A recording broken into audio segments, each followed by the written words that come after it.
Excellent. Excellente. Put the color wheel away. It's not a color. Is that a wheel? No, put the color chart Put away. the colors away. Is it ready to go? It's ready. Yeah. All right. Putting the color balancing for the film video. Yeah. That's how we make sure our colors are right on our channel. So you know what we're doing. All right. So we got a fly in the wall here. Am I live? Well, you're here, but it's just you and me. Well, that's fine. This is a fly on the wall thing. And I'm just going to start off because some of you may end up watching this later. This is a series of art that I'm doing because these are commissioned pieces we're doing for our Academy of Fine Art and Acrylic Painting. And for people who have signed up in November, December, and renewed their annual memberships, either for 1 year, 2 years, or 3 years, as a bonus, we're giving everybody that did that an original Ginger Cook? A painting. Ginger Cook original. That's what we're doing. Right here, right now. So right before your very eyes. that's what's going on here. Each painting is different, and we had a lot of people took us up. The offer is still open. If you're already, say, if you're a monthly member and you want to switch to yearly, you can get before December. You can get not only will you get the 2 months free on your membership, but you will also get a 6x8 original painting. And if you're a purple member, that's for red members, and if you're a purple member, you will get a 8x10. But then if you sign up for 2 years, it's a 9x12 if you're purple, and if you're 3 years, it's a 12x16. Right? Does I have that right? 12x16 is 3 years. Yes. It's 3 years. But you saw us do those first. Saw me do that first, yes? Yeah. So we did all the 9x12s first. Yeah. So the 12x16s first. Yeah. And currently they've all been spoken for. Yeah, yeah. The gypsy Verdo wagon was claimed today, just this morning. But, you know, we'll do more. But everything, like I say, is going to be different.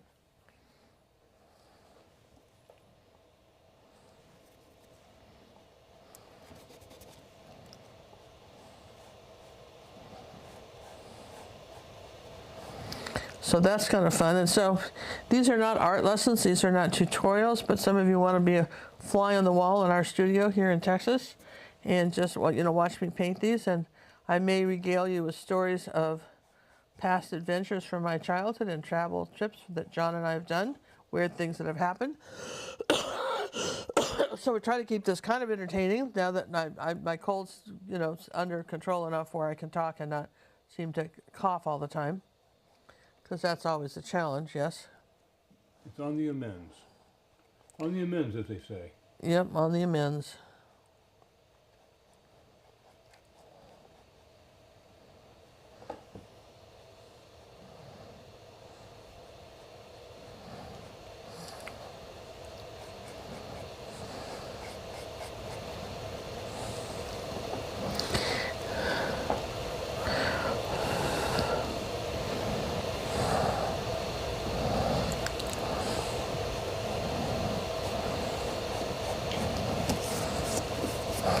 So that being said, today I spent the morning going to Jiffy Lube and getting my state inspection sticker done on the car, which in Texas you have to do every year. And it's interesting because I was thinking about it. Back when, even when Cinema was a little kid, Colby always changed our oil. He didn't take it anywhere. And I don't know what my parents did. What did your parents do when they changed the oil in your car? Did they do it themselves? Most people did, didn't they? Oh, no. They went somewhere. They went somewhere. Yeah, okay. I always did my own. You did your own, right? And then what did you do with the oil? Well, I worked in a marina, so I could just dispose of it there. Okay. Yeah, okay. Well, it's always interesting to see, what people might. Yeah, nowadays it's really hard to get rid of this stuff. So. Yeah, you have to pretty much go somewhere. You can't. It's none of you can't do a Maverick. Throw it in the ground like the good old days. Yeah, you can't do that. Just throw it in the ground, hope for the best, right? Because they've discovered that is not the best thing to do for the ground, right? Yeah, something about that. Yeah. Little did we know. Little did we know. Well, I mean, and those things are, they're interesting because, Well, the things we learn as we get older. well, and as time goes on, things that were, you know, when I was a kid, they built these salmon fisheries, like ladders and dams, and then ladders for the salmon to get up to spawn, and only to discover they didn't like it, and they were losing salmon. And then, of course, they needed a plan B. What do you think? Usually happens.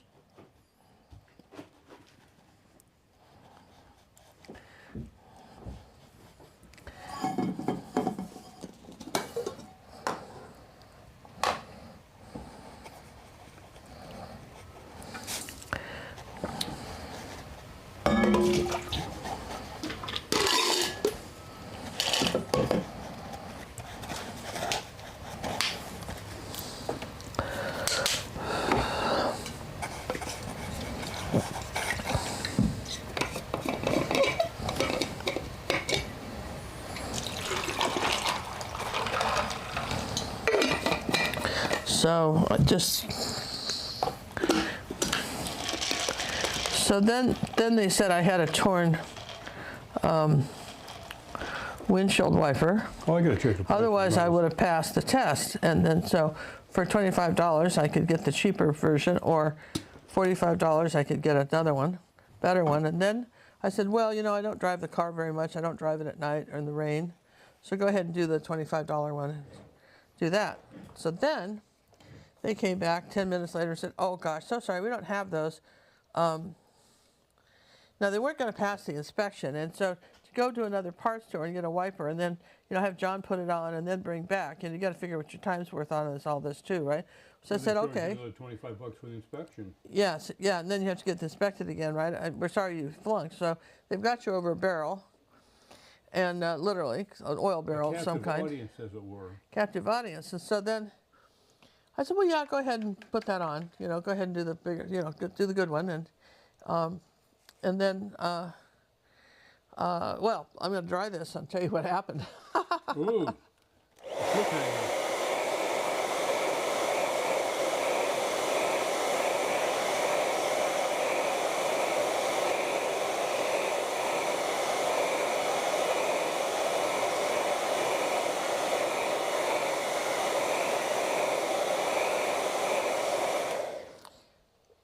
Okay, so after the dryer, so I went to pay the bill, and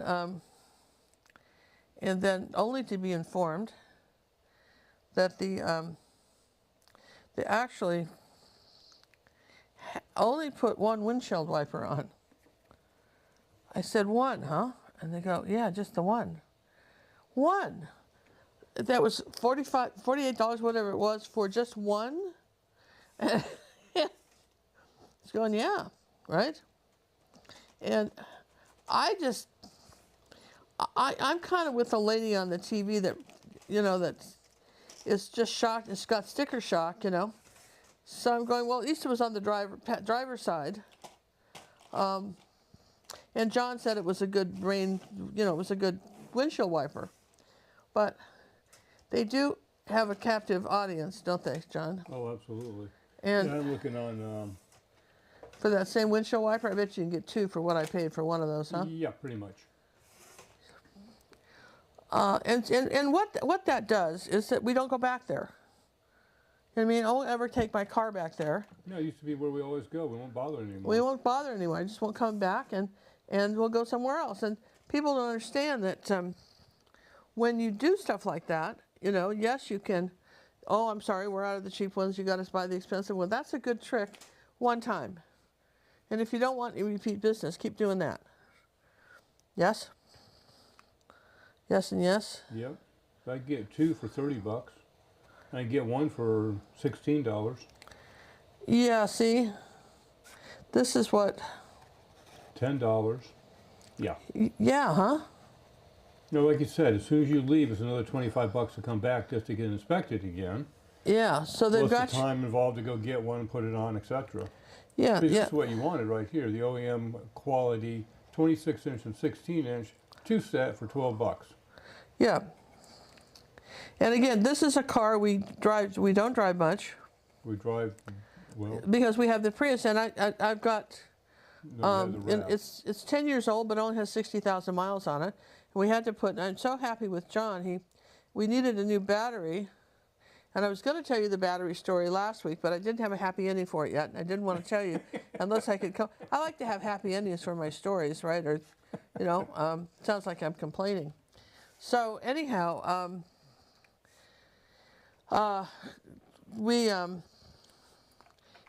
it turned out that because we travel a lot, we're not going anywhere next year that we know of. We're all home playing, but we travel a lot. And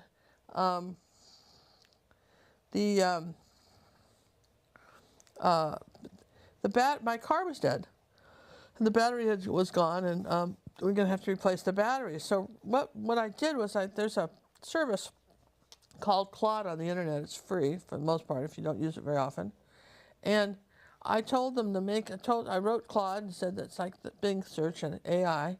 This is the make and model of my car and the year. And I travel a lot, and I don't drive the car much, and I'd like a battery that could, if the car sat there for 3 months, it would still run, right? And immediately the computer typed out 4 or 5 batteries that might work for that and the reasons and why they were good. And then John was able to take that information and order a new battery. And it took a few days to come, but we did get it. And then when he went to put it on, some of the cables were just slightly short for it to be totally as good as we needed. Anyhow, the upshot of it is that John did this last night. He went to the parts store a couple of times, and then he got out the drill and drilled it and stuff, because the car's 10 years old.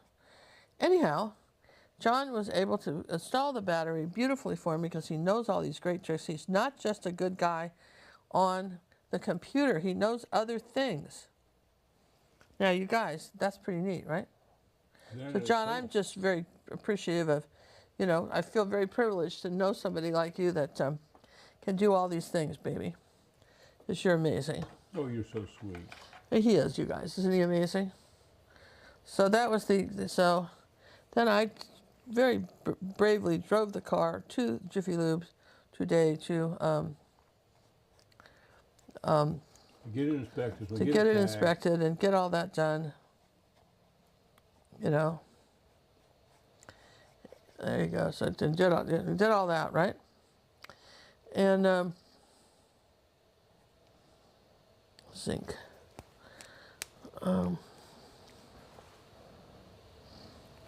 So that was my morning. Besides doing personal art coaching, I want to shout out to Janani in India. She did a beautiful Santa's nap. That's one of our new tutorials for this fall, our winter rather, for the holidays. Santa's nap, and she did a great job on that.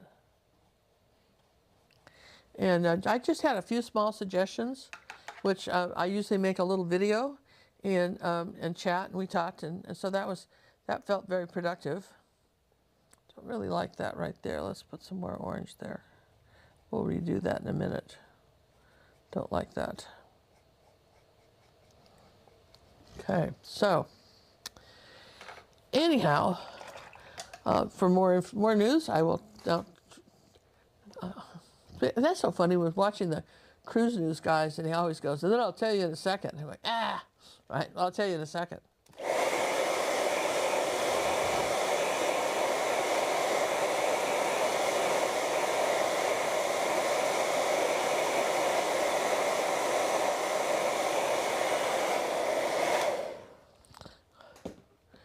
It was quite lovely so far.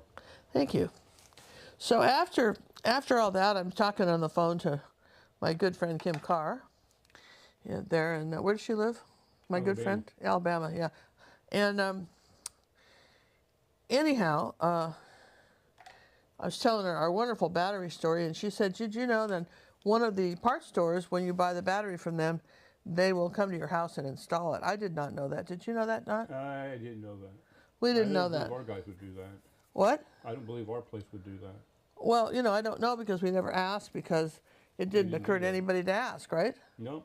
So, I thought that was sort of interesting. A little late with the information there, Kim, but thank you. Thanks for next time. Thanks for next time, right? Hopefully there won't be another time. Well, hopefully there won't, John. Hopefully there won't be another time.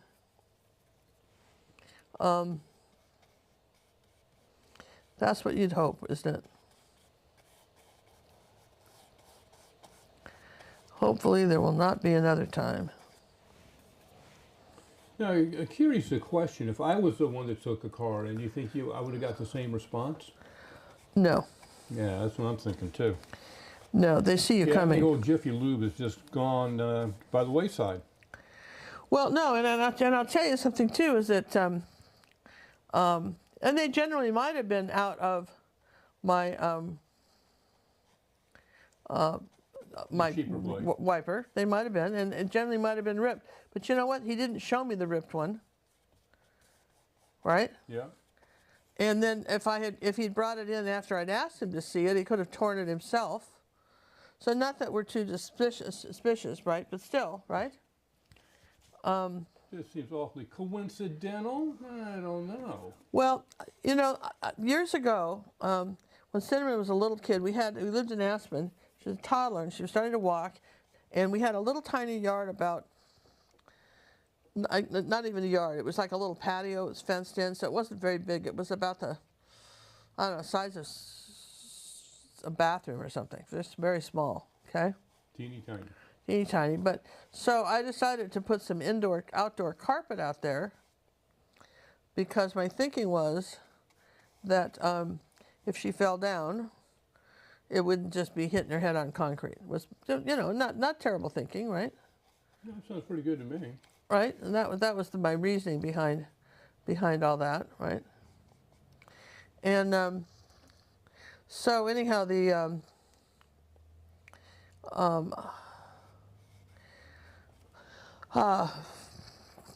I did that, and Colby wasn't home at the time. Her dad wasn't home at the time. Her dad, you know, and so we were just going on me. And so when he cut the carpet, it was it didn't quite go to the edge of the house. There was about a quarter-inch, half-inch gap in a couple places. And when I pointed out, he says, "Well, it snows here and it gets cold, and the carpet has to expand and contract." You know, and at 18 years old, I don't know if a carpet expands or contracts. I don't know, right? Of course, it doesn't. But you know, but I didn't know. Now the guy didn't want to have to get another piece of carpet and reinstall it, because if Colby was there, it would have been a redo. Does that make sense? Absolutely. There'd been none of this. It doesn't work. So I think there is a sort of a feeling that not sort of, absolutely a sort of a truism that women do sometimes get taken advantage of simply because they can. And also, if people are busy, and even a guy, even if he knows they're lying to him, might have done it just because they don't want you know, your time's money kind of thing. And if you're there and you're waiting for an hour or two to have somebody work on your car, you want the you know, you want your car done, and maybe you don't have time to come back, or you have to get to work, or any number of reasons why that wouldn't be convenient, and yet that could be done, right? So yeah, this typical stuff, and this is why John likes to go do these things himself, but then he spent the morning working on other things that was very important, and seemed like any fool could go get the get the inspection sticker done on the car, doesn't it? Seems like anybody ought to be able to do that. Apparently, not true. Some of us, and not get cheated on the way out the door. But anyway, I'm glad I have the Winston wiper, and maybe I needed it, and it's a good one, and we'll just find other places to go. I think if we take it to the Toyota dealer next time, even though it's a Ford, they can do that kind of stuff, and I don't think they would not have cheated me. No. And whatever they said, I would have believed. Okay, how's that? So, sounds like I'm complaining. I'm not. I just want you to guys know that this is, you know, why it was kind of the way it was here today. Yeah, just the way it goes. What's that? Just the way it goes. Well, it kind of is, babe. It just kind of is.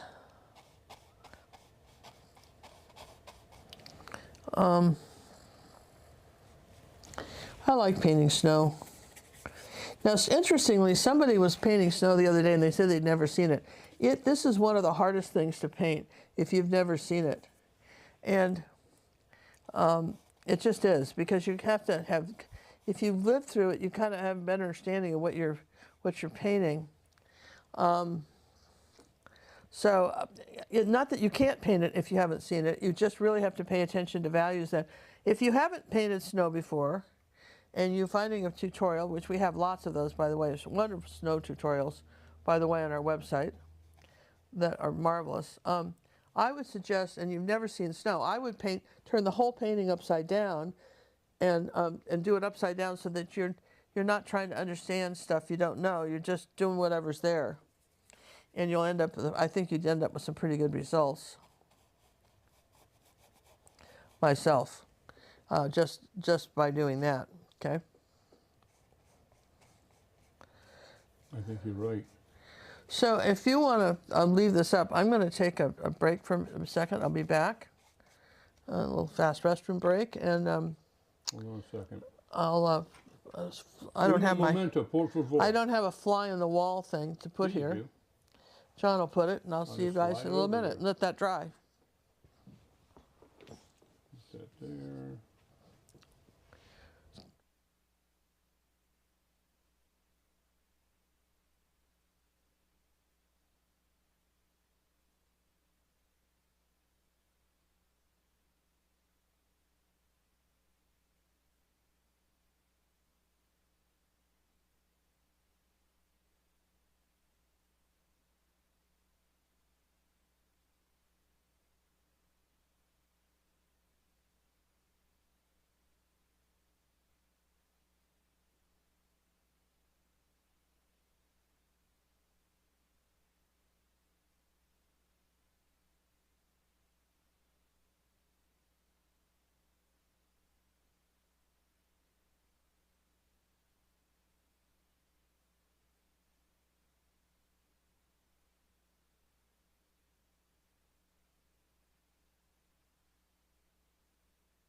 And bring the screen back.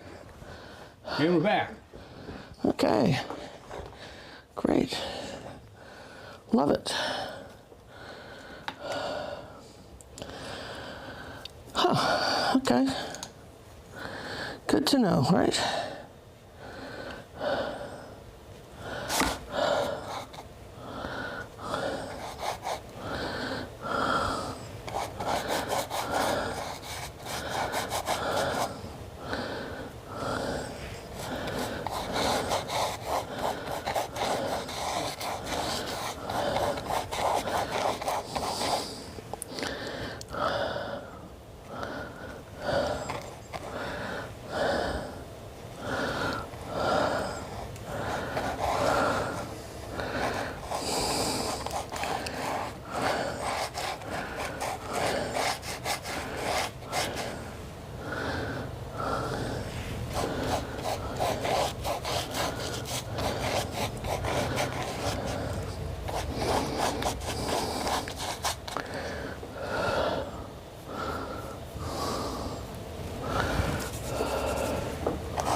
Okay.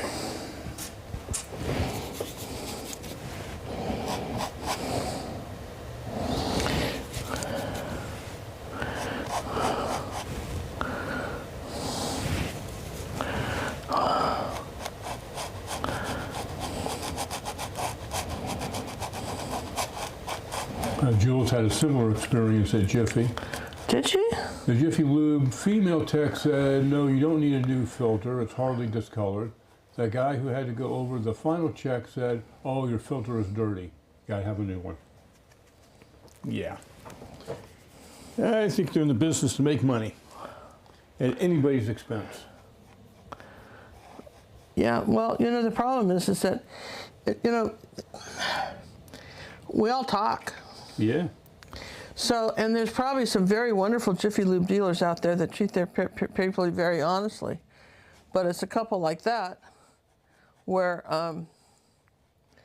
then, you know, they hurt everybody. They hurt the whole company, the franchise.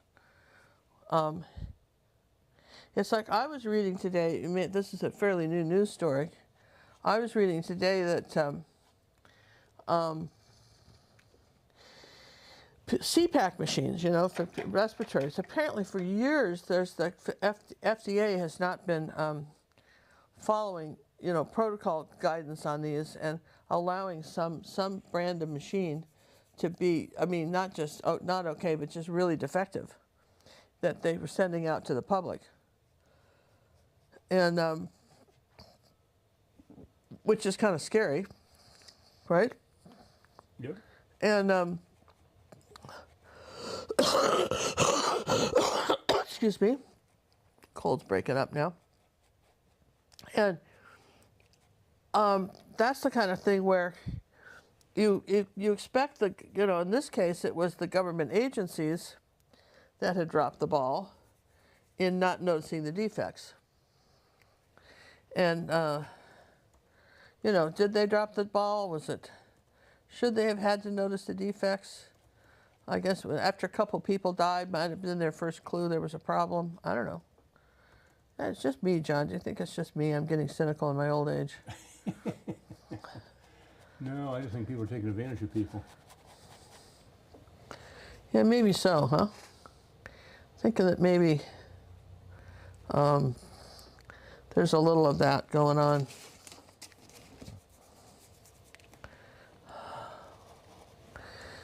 It's a little zinc white here.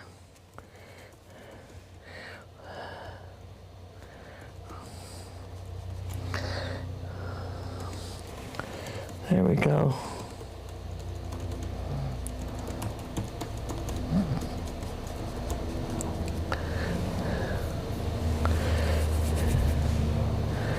So I'm thinking, John, that, you know,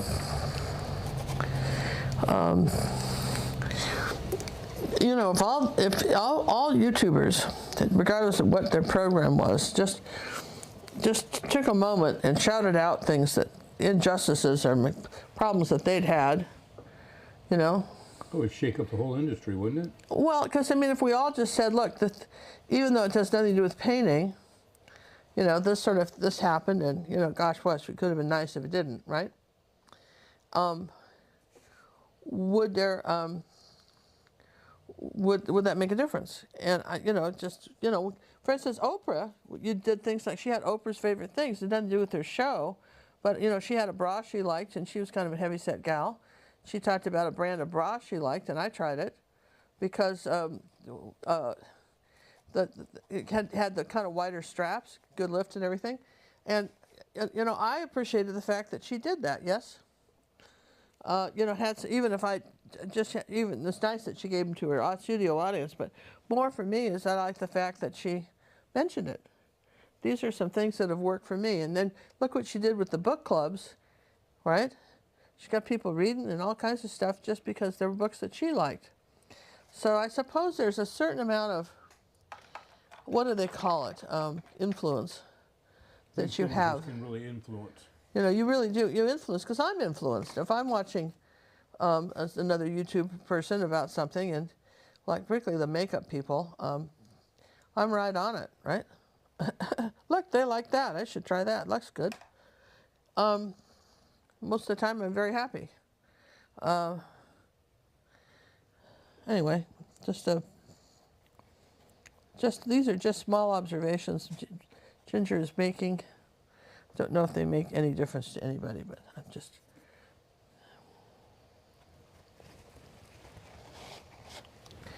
Let's see, a little more white.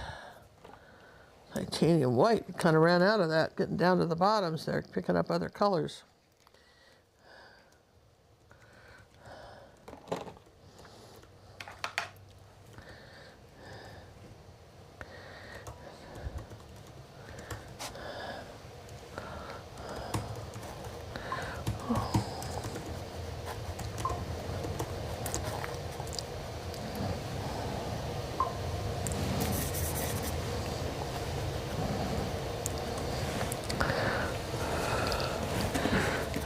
I always like doing skies.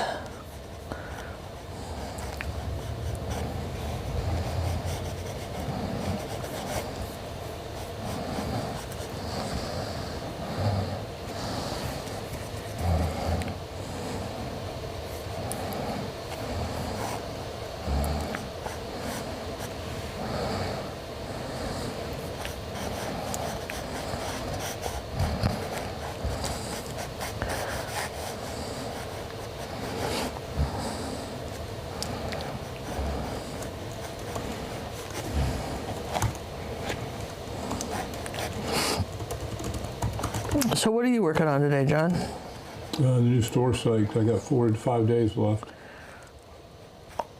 Oh, for the new store? Yeah, Judy was saying that she bought, she loves the new ornaments she bought. Yeah, I bought a bunch of them. She bought a bunch of them. She just absolutely loves them. We did some beautiful Christmas ornaments this year. We've never done that. Our store is quite terrific, really. And I'm very, you know, happy with the job we've done on the store. And of course, when you first do that, you don't know what a store is supposed to look like. Or, you know, I mean, you just do the best you can. And, you know, we're, oh, marigold up here. Yeah, there you go. That's nice. That marigold's pretty over that. Ooh, marigold's a very transparent color. Anyway, you know, one of the hardest things is that, since most of you are working on your phone, one of the hardest things is to get anything to work on a cell phone. And yet 90% of people seem to do everything on their cell phone. And so we're working on that too, right, John? Oh, yeah. We're well aware that cell phones could be slightly better, and we're working on that too. But, you know, for me, like when you're watching the video lessons, like on YouTube, we're live on Monday and do lessons. And this is not a lesson. This is just a chat with Ginger on the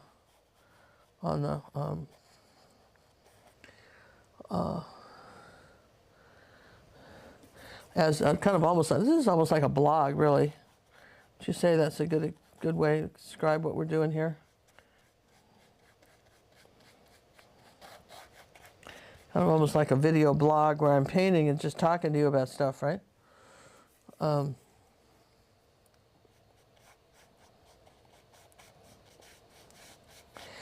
Anyway, where was it? So much is done on cell phones these days.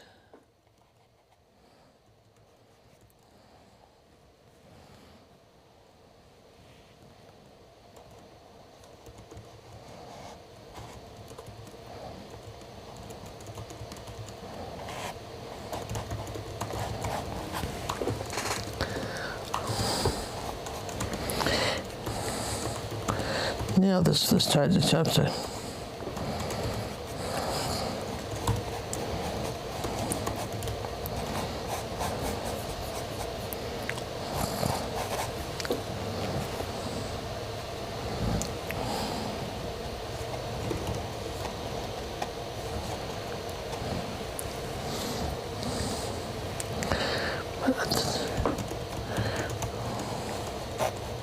And I was doing my video pack for Janani in India today. Well, I was in India, that's where she lives. I do this at home. Let's see what we were talking about. The thing about being an artist that's really kind of neat is that no matter how old you are, as long as you still can paint, you know, I mean, like, if you're a good tennis player, you may be able to play tennis into your 70s and stuff, but you won't be the tennis player you were at 20. But you can be a better artist. Every year you can improve on your art and get better and better. This is one of those things where you can keep your mind going, and that's pretty impressive. You know, just keep everything going. I'm going to dry this before I add some more colors.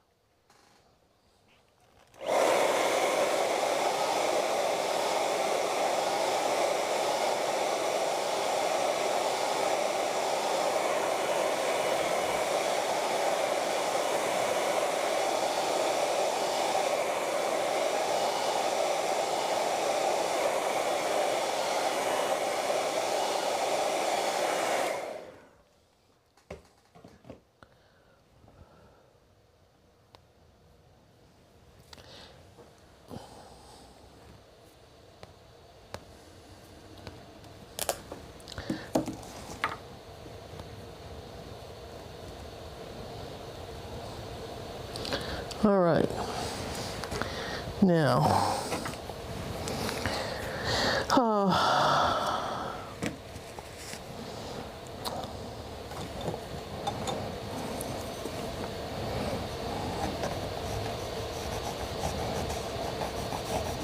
it's not going to draw on that very well, so we're going to have to wing it.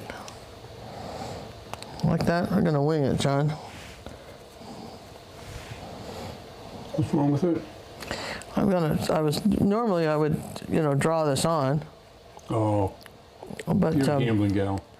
I'm going to wing it because the chalk, I don't want to gouge into my chalk here.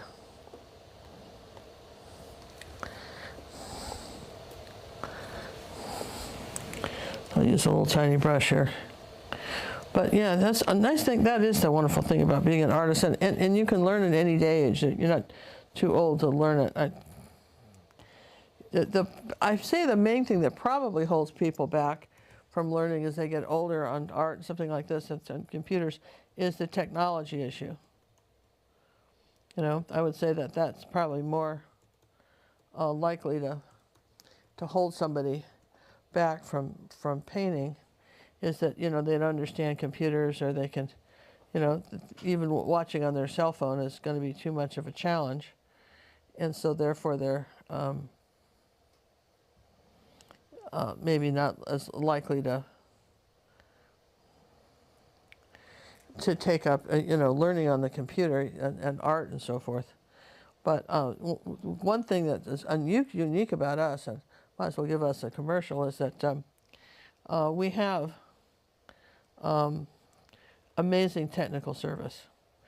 John and Liz Carson are technical whizzes, and they walk people every day through the complexities of sending in personal art coaching, or I don't know how to turn on my computer, or I forgot my password. You know, and a simple solution for losing your password, and I'll just throw this out there, the crazy person that I am, right, is that you might try just writing it down on top of your computer with big tape. And you always have it there, right? And you'll know what it is. That's just me, but you know, It's just crazy talk. I know it's crazy talk, isn't it? But you know, you could consider doing something like that, and why not, right? Absolutely, why not? That is a why not, isn't it? Well, I use a program to keep track of my Well, yeah, we have something called Keeper, Password Keeper, right? Yeah. And because now, it used to be you could use your aunt's middle name and your dog's favorite toy, and that was be good enough, right? Can't do that anymore. And you can't do that anymore. Even though no one's ever heard of your aunt or ever heard of your dog, they can now encrypt, you know, break those passwords. So, so then it became more of a, oh my gosh, now what do we do? And so now some of these passwords are insane. They want, you know, it's like, okay, so you got to have like a $ and a bunch of symbols, and then you can have some capitals and some not, and then they're basically no longer resemble Aunt Martha in any way anymore. It's just, she's history. We don't, and her, you know, in the dog's toy, that's none of those things, and you can't. And then it isn't good enough that you have to do that. They want a different one of them suckers for everything you have. Yeah. So if that's your password for, say, Amazon, then your password for, say, Walmart would need to be different, or Sephora, or so you couldn't just memorize. It's like the old days when you had a phone number. I used to know all my friends' phone numbers. I had them memorized. So it'd be kind of like a phone number. You just kind of know it. You know, it's a long word. You know, I can remember this kind of thing, right? But now, this is no longer the case. And so you have to have all these passwords. And so we understand how people could forget them. So I'm just saying that, you know, there's no, on the Academy of Fine Art and Acrylic Painting website, we do not keep your information. Even if someone were to break into our whole website, they could not get anything that belonged to you. None of your private information would be available to them. So it's, so here's an idea. What if you, you just wrote the password down that you're using, and it doesn't have to be, it could be your aunt's dog and his favorite toy, or your favorite brush, or it doesn't really matter, but something that will help you remember, and then write that down somewhere and date it, because you may have changed it, right? Don't you think that's kind of good advice, John? I think so. You know, just write, I don't understand, just write it down, because we understand, it's not, you know, we can get it that you don't always remember it, yeah? We understand that. But anyway, even if you did, you can log into it how many times and get it wrong before you have to have us reset it? Well, on ours? Yeah, in the Academy. 3. You can log in 3 times and then we have to reset it for you. Yeah, then you get locked out. Then you get locked out, but not because we don't love you, but we're just protecting you Yep. and your stuff, right? So, but again, we have, but okay, so you're locked out at 2 in the morning. Chances are John is still up. And he actually reads his, I have 14,000 emails that I looked at but never read. You know, I kind of know what they are. They don't interest me, so I didn't delete them and I didn't read them. But John, on the other hand, like the good little soldier he is, he reads them all. And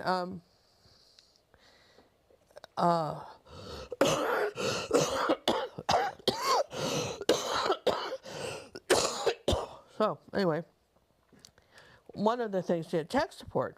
Then we have people that, you know, say, here's some other examples of tech support we have in our academy.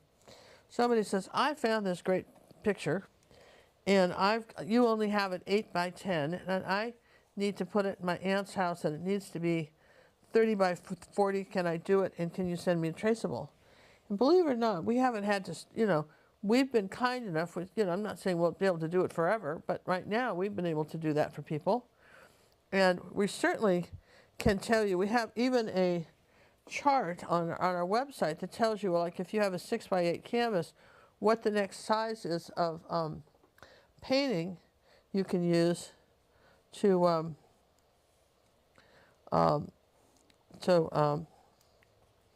finish it.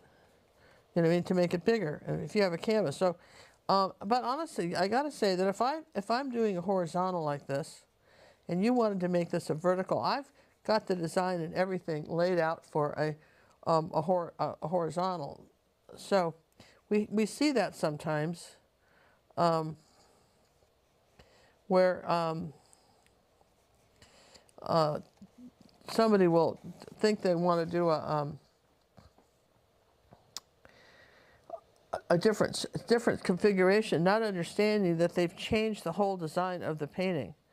And so even if it's a YouTube picture, or it's just one of our, between YouTube and our academy, we have over 700 acrylic tutorials. Like I say, this is not one. We're just doing a fly on the wall thing. But you could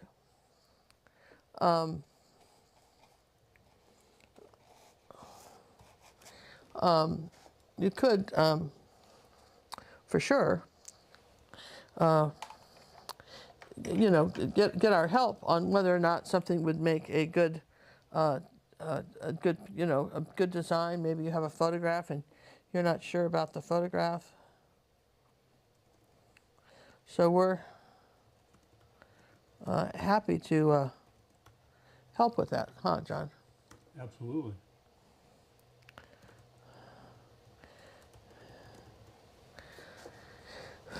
And John is pretty decent about answering, you know, well, excellent about answering questions. And then, of course, sometimes on our live show, you may think of a question, and then if you didn't put it in all caps, maybe nobody saw it. A lot of chat goes on in the live shows, so maybe you just didn't see it, the chat or whatever it was. But you can write us, contact us, and say, listen, would you answer this question on the next show? And we'll do that. You have a burning question. The odds are in your favor, we'll do that. Huh? The odds are in your favor. Yeah, we'll try very hard to, you know, to do it. Probably what we should do is just have Judy remind us, because she'd help us remember. One of the Judy, mods. huh? Or one of the mods, and tell them, look, somebody's asked us this question on the show, right? And, or you know what we could do, John, might be fun, is we could do maybe Judy do this if she's watching this, in the club. You could ask, you have questions for Ginger. What questions would you like Ginger to ask on the next show on Monday? And maybe with art questions that you'd like answered. We could do that. What do you think? We'll take a little poll, yes and yes? Yes, yes and no, yes? What do you think, John? You're not jumping up and down on that one? No, I think that's fine. We've tried it in the past, and people don't have answers until you get on the air. Well, you know what? That's all right. But we're making efforts here, right? Absolutely. You know, that's what we're doing here. So we're making efforts to communicate, because, and sometimes we just don't know. That's the other thing, too, is if you have a question like something, you can just go into our club. We have some very smart artists that are in our acrylic painting club. And they've tried all kinds of things and know stuff. And chances are you could ask the question in the clubhouse, too. And they would know. Somebody would know. You know, like, you know, we've got, for instance, a video. John's done a lot of videos, little short videos on stuff like how to varnish, or how to You know, if they send it in through the contact us, we have a way to sort them and group them, and we'll have them all together and be able to answer them. Yeah, and you know, if you haven't subscribed to the Tech Bear channel, which is John's channel, that's just only technical questions that we answer, and that's the channel I use to do my video packs on. Of course, they're private, but the chats, nobody else can see your video unless you give us permission to show it to somebody. But we do that. So yeah, cool beans, right? Cool beans.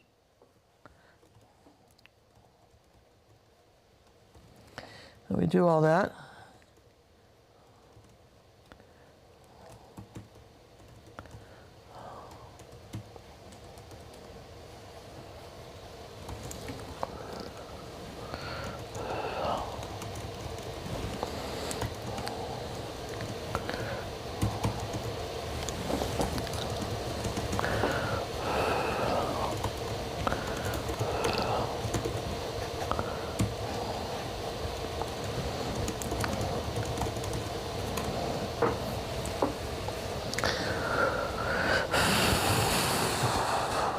And we'll see.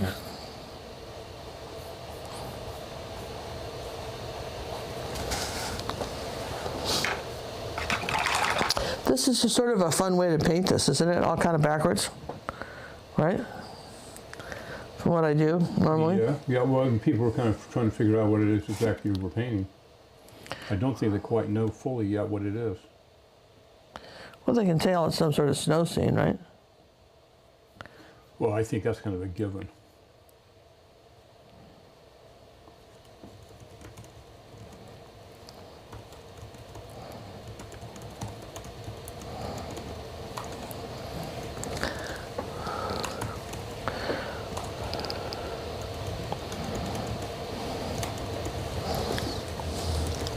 Okay, we'll let that sit for a little bit. Everything else has had a chance to dry. Yes and yes.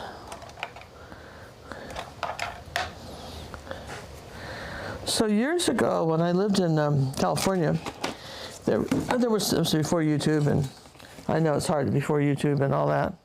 Before COVID, before YouTube, BC, all the BC words, right? And I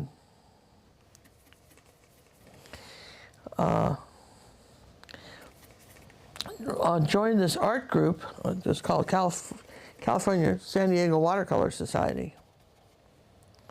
And I joined it because there wasn't an acrylic one. And then once a month they had these meetings down at they rented out this facility that belonged to the San Diego Gas and Electric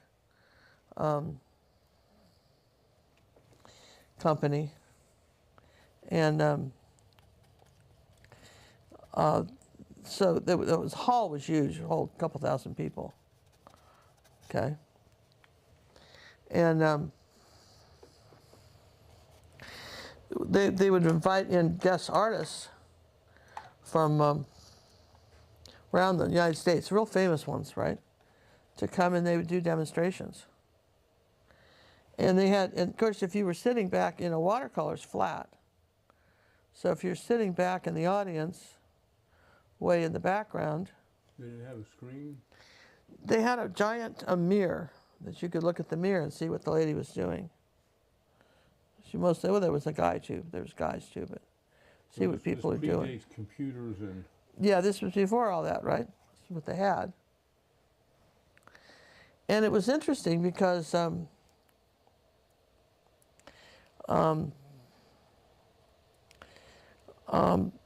for me, I mean, it was interesting because you got a lot of different viewpoints, and then from people on painting things.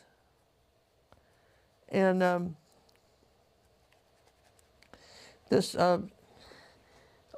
they had the artists generally, in order to make their trip out there worthwhile, they do a seminar. So you not only had the fun of going to this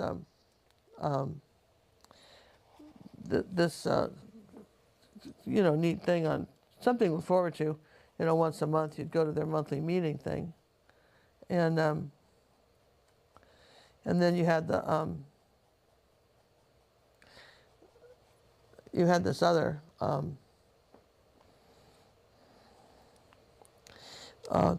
seminar thing you could go to too, and they weren't inexpensive, but I tried to go if I could, tried to sign up for a few when I could. And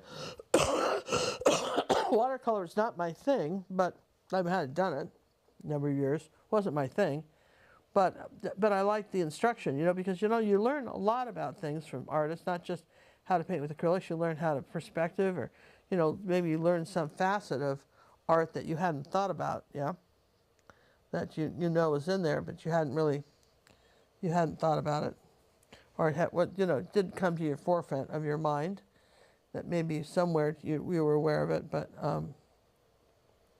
it just maybe not coming out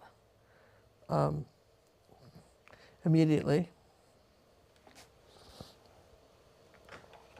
So I had this one lady, asked me what I normally painted, and I showed her my acrylics, and she said, "What are you doing with watercolor? You're an acrylic genius, and that's what you should be doing, not watercolor, because you're really good at that." And so that sort of changed. I quit screwing around with all this other stuff, focused on becoming the acrylic genius she suggested I might have been. I'm not saying I was, but she certainly sparked some interest in that for me. Okay. So sometimes just, focusing on something and really learning it, there's an advantage to that. Right?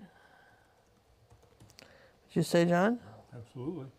Oh, absolutely. Like John Sargent, he was known for his oil paintings, but he preferred watercolor. But he got into oil painting. People said, "Well, you do portraits in oil painting, and it is absolutely gorgeous." But when he did his own thing, he would always do watercolor. It's a different medium. It works differently. Well, it's basically opposite, and it's not forgiving. No. There's no, "Oh, I made a mistake, let's just paint over it." Yeah, there's none of that. "Oh, I made a mistake, let's get a new sheet of paper." You're right. There's absolutely none of that. I'm going to dry this for a minute. I think you should.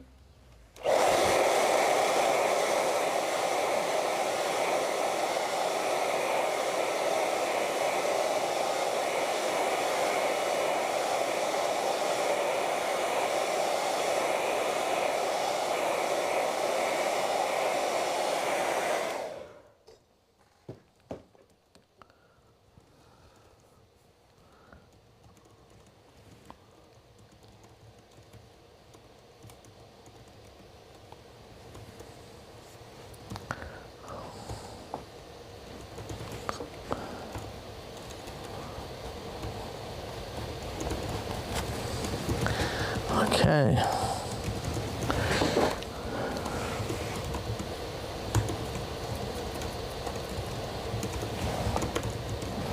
Little zinc right here. But all of it is a journey. All of it is a journey. You might be really good. You might be absolutely wonderful at painting trucks, but when it comes to a cow, you just don't have that in your mind. So much of painting is just experience with what you're trying to paint, and also whether you know it or not.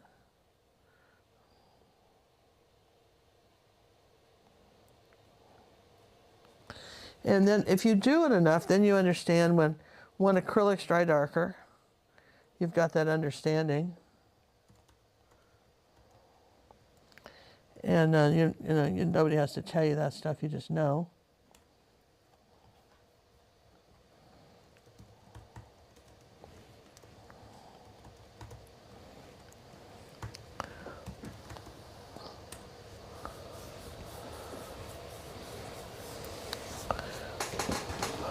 Dry that.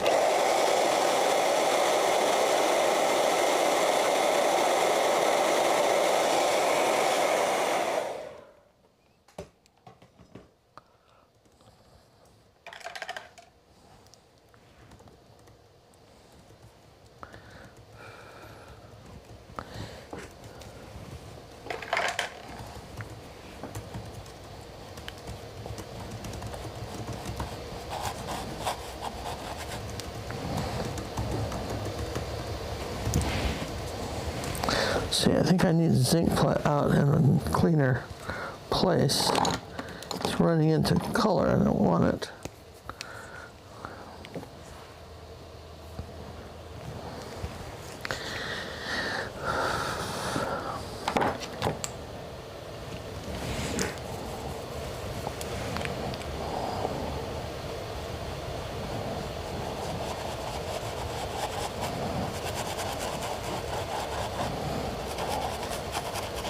People always ask me if I don't have any zinc white, then what? Buy some. There's not a really a zen, no substitute there just for it. isn't a zen, then what, right? Then what? You go buy it. Yep. Yeah, there just isn't a zen. As much as we'd like to tell you there just isn't a zen what, then what, No zen what. on that one.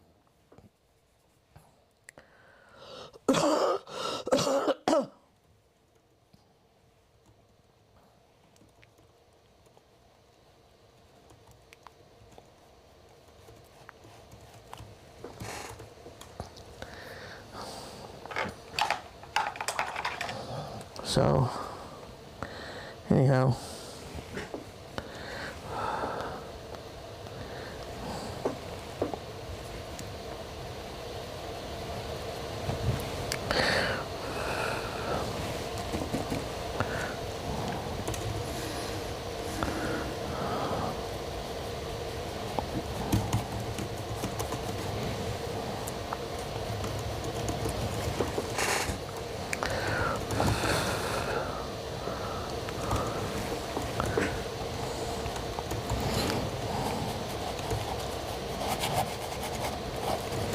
all right, gonna try that.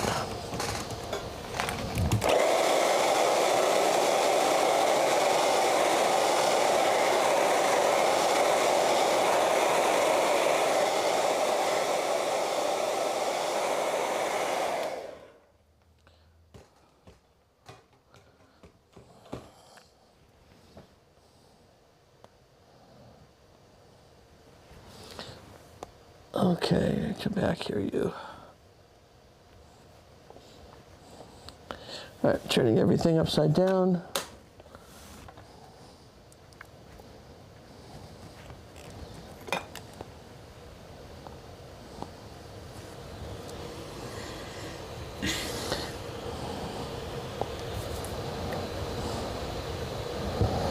I'm gonna turn this upside down.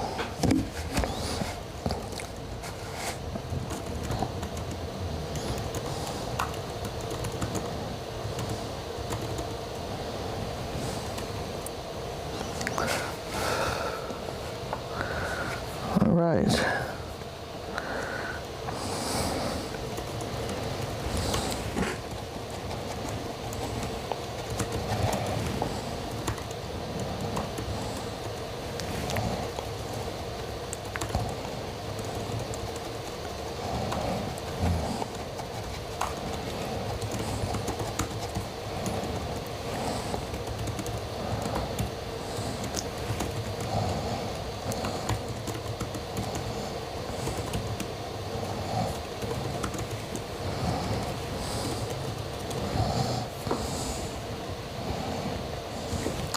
Kind of a different brush I might want for this.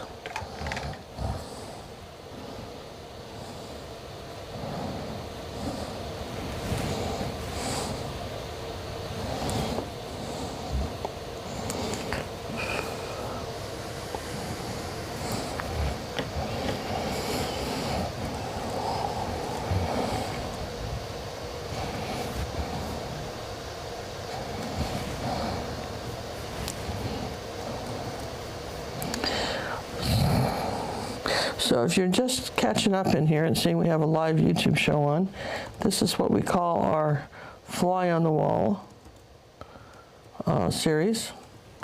It is not an art lesson. We have tutorials on Mondays on YouTube on 5:30 Central. I think it's getting hot enough here, John, where I think I could use that fan now. Sorry. Option was earlier. Can't have it now. Oh, really? You sure? No, Is that true? For you, my queen. So anyway, that's what this is. And Some of you probably know, and maybe some of you don't, that we have a, besides our YouTube show, we have an Academy of Fine Art and Acrylic Painting, and basically what we do with that is that's more one-on-one instruction. We have beginner videos. You've never seen a paintbrush in your life, and back to basics and stuff you absolutely need to know. See, so many people will see a painting that they like, and then, well, I want to paint that, and I'm going to be a portrait artist, but they don't know how to blend yet, and they don't know how to do all this other stuff that you need to do. And it's like anything else, there are prerequisites. In other words, to do some things, you have to have experience in others. You can't just start right in on the hard stuff and then somehow feel like you failed because you couldn't do it. Okay? So we're big fans of encouraging people to learn to paint, and I personally believe that it's a skill that's learnable, but you can't skip steps. You just can't jump ahead and say, well, there it is, I'll just do that. Because even after I tell you what's needed in the video, you still have to practice it. You could watch ski lessons till your heart's content, right? And on videos on how to ski, but at some point, you'll have to go to the slopes to learn how to ski. And at some point, you've got to, you've actually got to create the pictures. You have to sit down, and part of it is just learning and teaching hand-eye coordination. When they're teaching you how to play the piano, one of the things that you'll notice that they do is that they have you do scales. And I remember taking piano lessons as a kid and thinking the scales were the most boring things. And I did sit there on piano for an hour and play these stupid do-do-do-do-do-do. Nobody explained to me why I was doing it. And I'm one of these people, I really, just as my personality, I really want to know why I'm doing something before I commit to it. Why is it that you want me to do it? What do I get from that? Right? What is it that's so marvelous about that that I should do it, right? So if they had told me I was learning where all those sounds were on the piano, that I was creating not just muscle memory, but ear memory, hearing memory, that would have been, they might have kept my attention longer. That's all I'm saying, right? But it wasn't explained that way. So what I explain to people is that when you're learning to paint, yes, you can learn to paint anything, but you do have to try these, even types of paintings that oh, there it is, quit decorating your home and learn to paint. Well, this will look nice. I want this for my living room. Well, great. Then learn how to paint that first, rather than rely on this, it would look good in my living room stuff. I think that's what But it would look good in my living room. Well, it probably would, right? But that's not what you want to do. And so I would say that would be,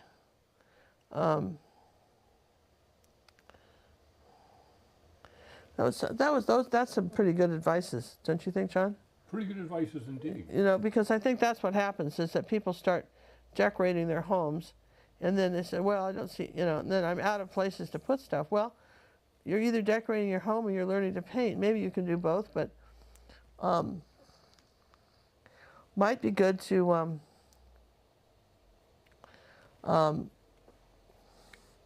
take the time to, learn the other, right? What do you think? So those are Ginger's blogging again, but that's what I think, right? I think everybody should decorate their home with artwork. I certainly have, and it was so cute. But I've had one of my paintings I did years ago. It's an old EG, and it was Lady in the Garden, and I had a large one, like 30 by 40, sitting in the kitchen for years, and people would admire it. And finally, I just kind of sold it off the wall. I sold it, and my ex-husband George would be over at their house for dinner. You know, that's our painting. He never, once it was on the wall, man, he did not want me to sell it. It's ours now. You can't sell it. And of course, my thinking is, well, what the heck? I can just do another one, right? It's not a big deal, even if I never do, because you never have time. So there's a certain amount of rightness to that too, right? But so I'm going to suggest when you do decorate your house with the paintings that you've done, check it with your other half to see that if you decide to sell them, that it's not going to start an argument. You're not going to be having divorce write-ups. Yeah, you know, that was our painting, and insulting your friends with accusing them of having your husband accuse your friends of stealing their stuff, right? That right off the walls, right? Where are you going with that? That's mine, right? And that they would, that they would. Well, yeah, huh? Oops, just dropped a brush and threw it on the floor, actually. It's all right. I have these little picker-upper things. So, well, I got the pen. I didn't really want that. Where'd the brush go? Huh. Brush. Well, John, I'll tell you, there's a brush down there on the floor somewhere. Good luck finding it. I don't need it right this second. No. Mm-mm. I had to save one from before. What color was it? I don't know. Little. There's not that one, but I know that's not that one. So it's down there. I might as well pick that one up, right? I don't know. Maybe I don't see it. You sure you actually dropped it? Maybe it went in the water instead, because I don't see it. I don't think it must have gone in the water. Must have flipped in the water. All right. Good. Good.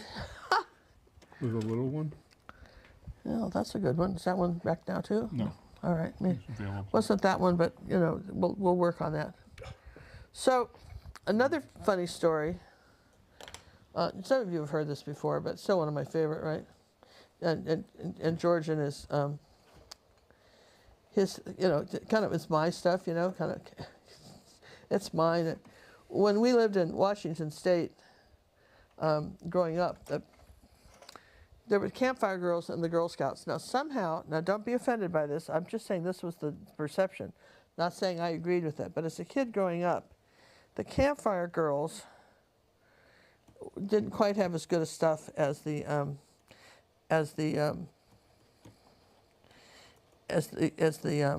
Girl Scouts. Girl Scouts had the cookies and stuff, right? And there's your campfire girls. And but they did have fabulous. They had better food. They had great mints, and then at Christmas time they sold these candy wreaths that were all candy, wrapped candy, and then you just had little scissors with them and you cut off the candy. And that's what they had. It was really cool.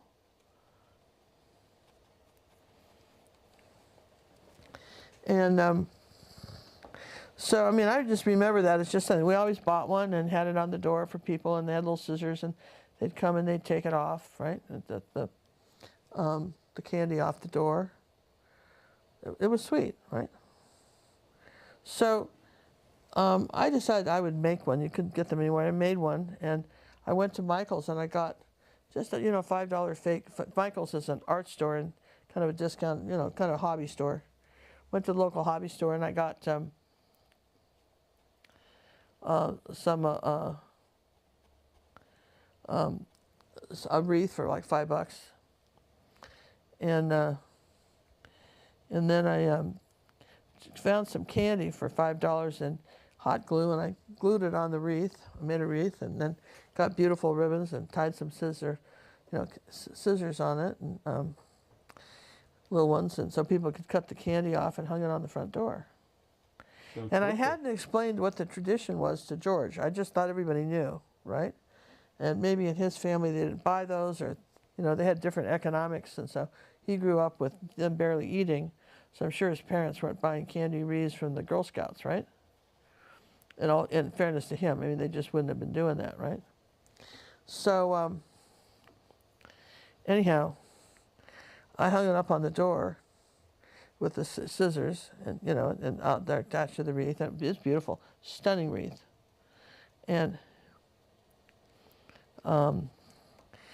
he heard somebody at the front door, and it's banging on our, kind of, how the door was kind of rattling when somebody was trying to get the candy off, okay? And he goes charging out there. What are you doing? How dare you steal candy off our wreath? just kind of killed him. I said, they're stealing candy from us. I said, no, nobody's stealing any candy. Honestly, I promise you, nobody is stealing. They're stealing candy from us. No, not really. Nobody's stealing candy. I promise you they're not. But of course, and then once he understood what the tradition was, so then what I did was so that was a successful, people like that. So I did it again the following year, and it was a warmer, I know a lot of you have heard this, but still a great story. It was warmer. And so I didn't think anything about it, and Cinnamon, it was spending the holidays with us, and my daughter Cinnamon, and let me dry that and I'll tell you what happened. Oh, another cliffhanger.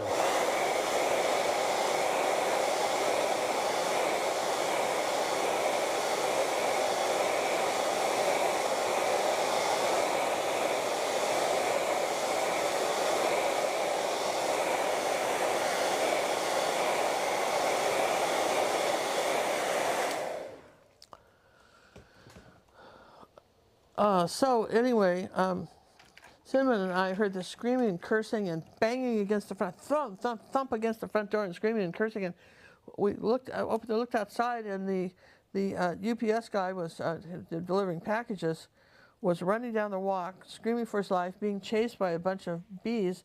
The candy had all melted, and it was just oozing down on the door. And our front door was nothing but bees and melted candy. So we, that was the end of that. Don't do it. But it makes it great if you live in a place where, that your candy's not going to melt. It's a pretty wreath. Did you take a picture of it? Might have, but That's long gone. But I mean, they're easy. Honestly, they're so easy to make because you want the hard candy with the foil, and then you just glue it all over the wreath. It's compacted as far as get as much on there as you can, and then you do the ribbon. I mean, it's for probably $15 now you can make one, and they're really pretty. But you ought to not do it in a place where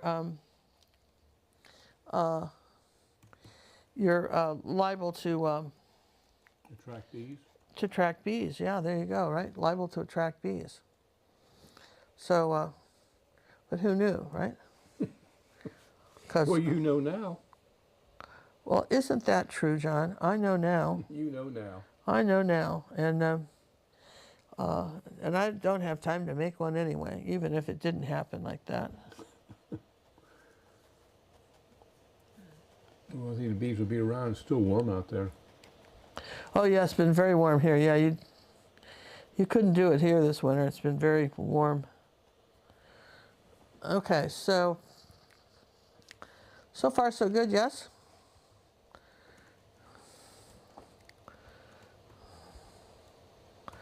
This is let's see.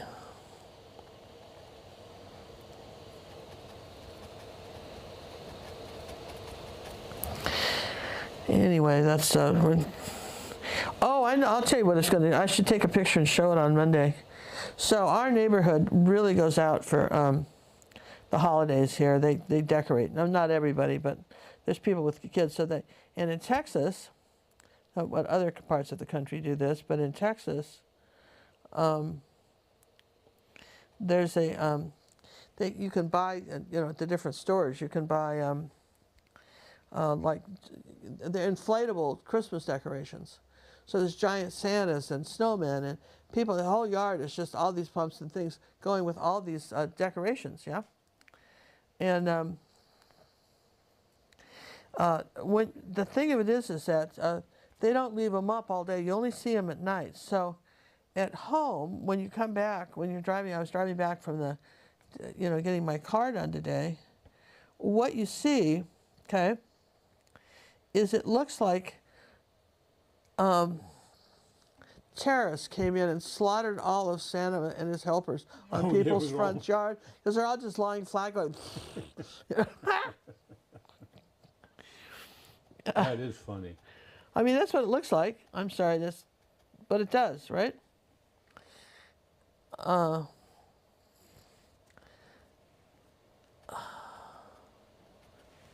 So that was my observation today from coming back and going, and everybody's yard had it. It wasn't just one yard or two, right? Everybody's yard had this, and it did look like somebody had gone rampaging through the neighborhood, just killing all the Santas and their helpers and the reindeer and all the stuffed sleighs and whatever else people had that they were decorating with. And then they'll be resurrected tonight to the relief of children who see them all lying on the ground going, oh. I know, it's just fun. It's just funny though, come on. Somewhat funny, yes and yes? I don't remember seeing those when I was a kid. There was no dead Santas and reindeers and things. No, there was none of that.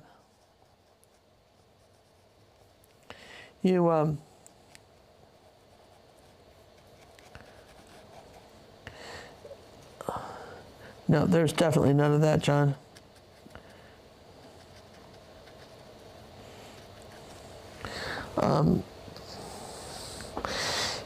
That stuff's expensive. It's since a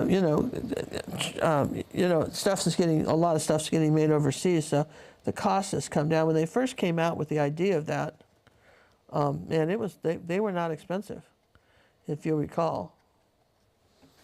They were not. So Probably not. they're not. It's pretty. It doesn't cost a lot to do it now.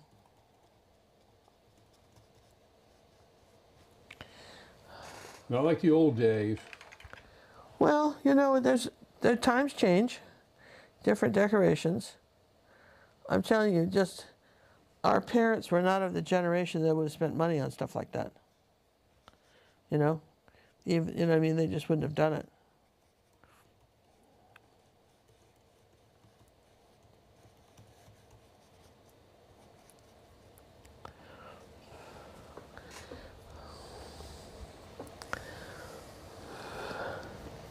But that's all right. This is not a criticism of people that do it. I think it's cute, and if I had kids, I would do it.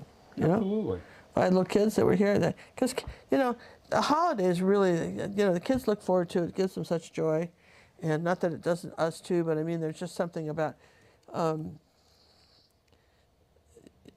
just something about being able to do that that's nice.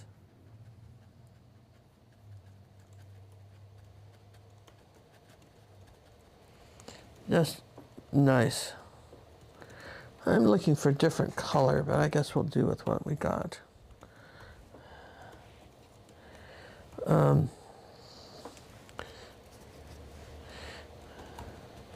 you learn all that with?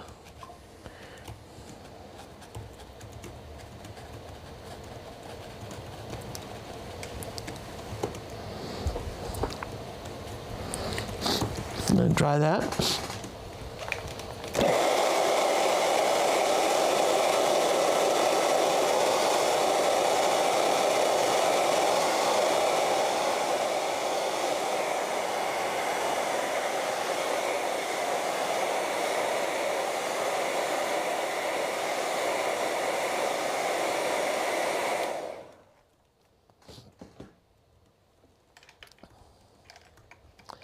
Painting like this takes a little time. I should show the one that we have. We've got the snow thing, the one we just did for the Academy. That's pretty nice. People want to know how to paint something like this, this type of snow. What was the Forgotten Cabin or something? John? On which one now? We did a winter painting with the snow in a cabin. Oh, the That's similar in the sense that it's done in a similar it's got way, the right? cabinet, yeah. The one we recently released. We just released to the Academy. We've got one of those, right? And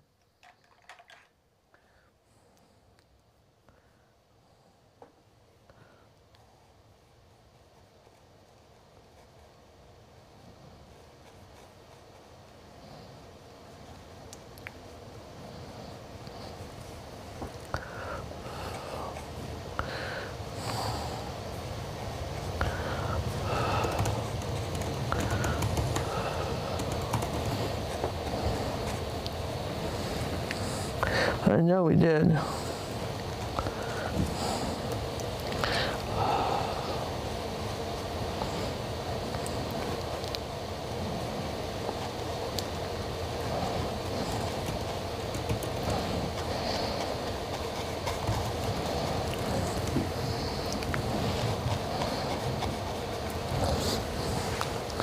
But it's coming along though now, isn't it? Yeah, when Ann first got on, you had to paint it upside down. She couldn't figure out what it was. Yeah? Now it makes more sense. Does it? Yeah, right side up and the trees added. It's coming together.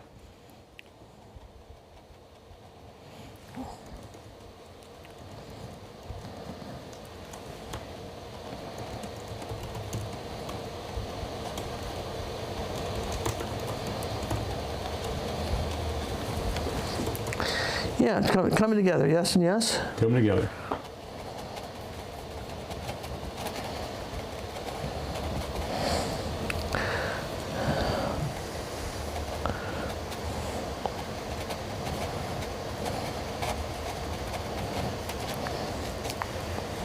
Yeah, winter cabin. That's I wonder where that's at. Yeah, that's it. That's it. You know. With Santa somewhere, we can't find him. Yeah, what is that about? Yeah, somebody ought to clean up the studio.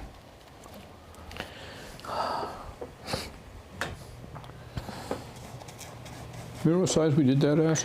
It was pretty big. Winter cabins, like 11 by 16. Yeah, what is that?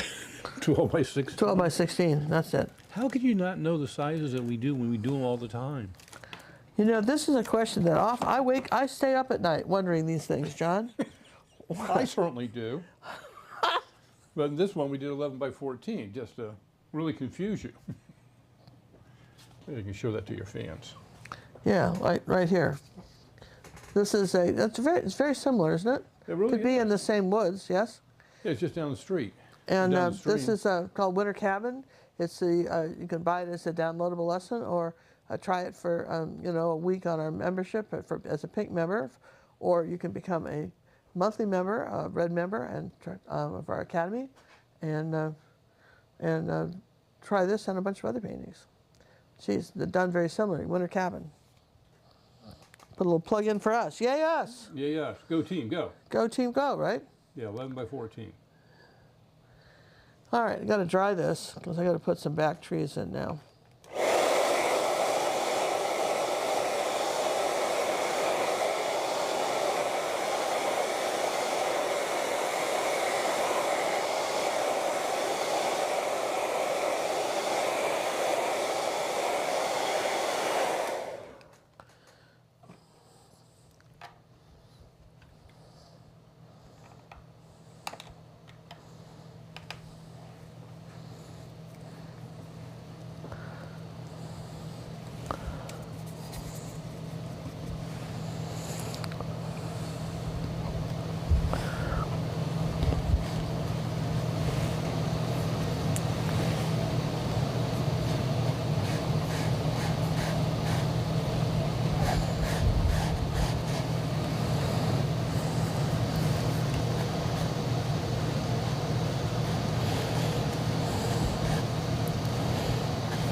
So what were we talking about before this? I've forgotten.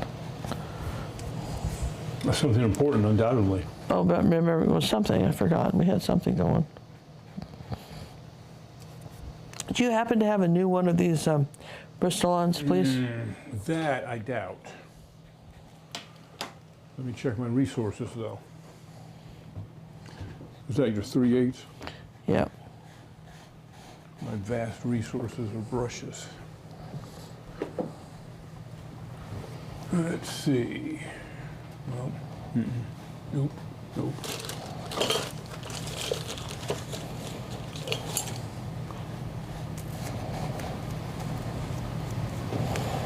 Maybe I can give you one of these. All right, 3/8. It is your lucky day. Just because you did the auto today. Oh, you found a new one? I'm going to give you two so you can compare them. Now, Missy, Okay. you have one of your ruby satin silvers. This is an older one, Yeah. and that's your new one. So Okay. just kind of, Okay. Can I just let you wash that and I'll just retire that one? See, then you want the new edge. I want the new edge. I want the new edge. Oh, you want the new edge. People don't appreciate it, but brushes wear out.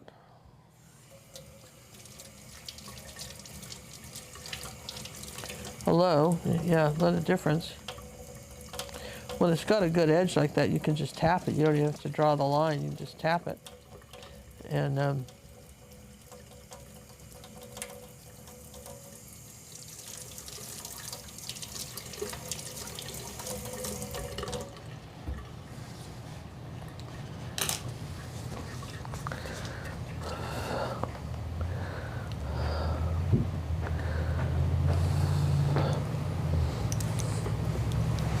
so thanks for these, Kimosabi. Well, you know, it's the kind of guy I am. John always he rations the brushes because I'd go through all of them, you know. So you grab a new one every painting. You know. So no, that doesn't happen. Yeah, I understand.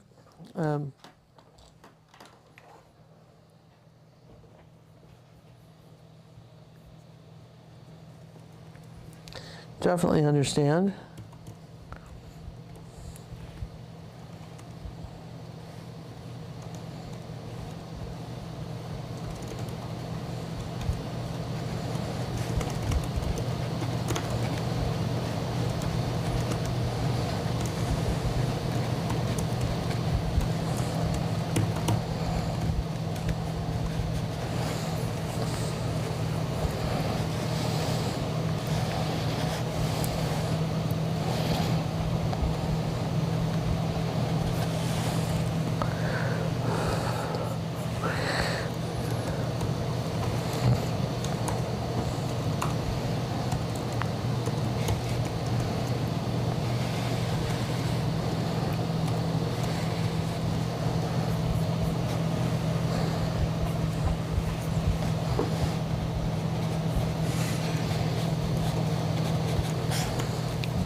Try this.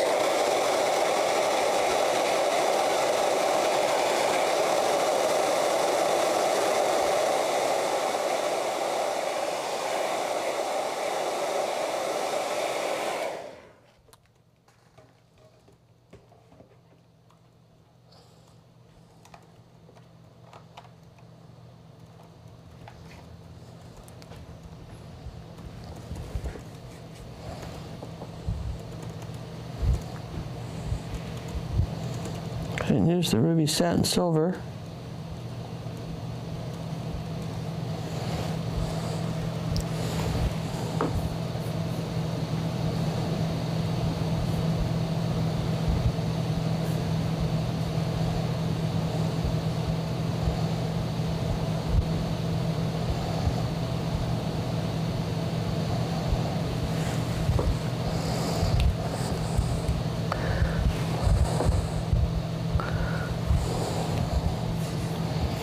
I think the Bristol on still works the best for this.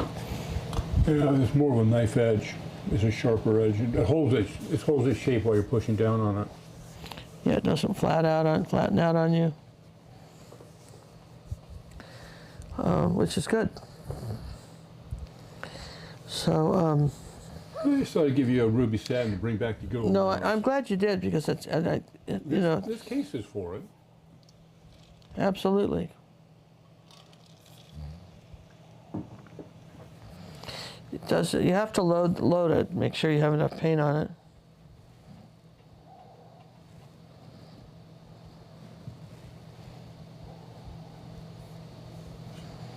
But you're right. It just.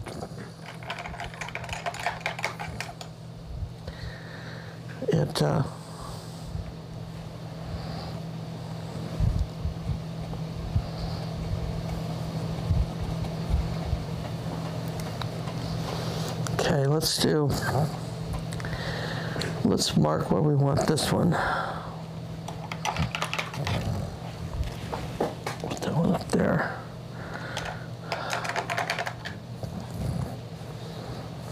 The fur brushes, Ann, you're talking about, you can get them from, there's a store over there that has them. It'd be a little bit cheaper and probably faster to get them from.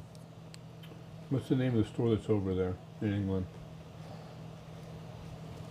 Oh, I don't know. Oh, sure you do.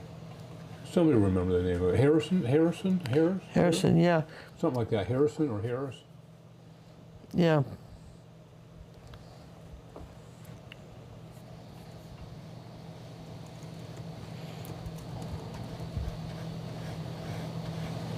I think it's Harris. Those are really nice fur brushes. Yeah, I'm not sure that he's even alive anymore, that artist. No, he's not. That, He's not. He died unexpectedly, as it were. you know who else was a really good, one of the master's best, probably the best palette knife painter I've ever seen in my life, was that Russian artist that was very big on YouTube. Yeah. And he actually liked my channel, which I thought was very sweet. He saw my artwork and I did a tutorial, basic tutorial. Well, really a lot of views on how to use a palette knife, beginner palette knife thing. It's an old video, but it's done so well on YouTube because I really do explain how to, how to use it. Just the running joke is people that cook and, bake cakes and stuff, pretty good with palette knife because it's very similar to frosting a cake. It's really less about painting, more about being able to smudge paint on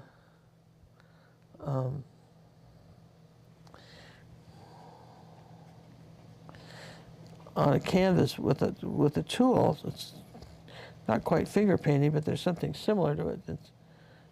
Again, it's not that easy to do. And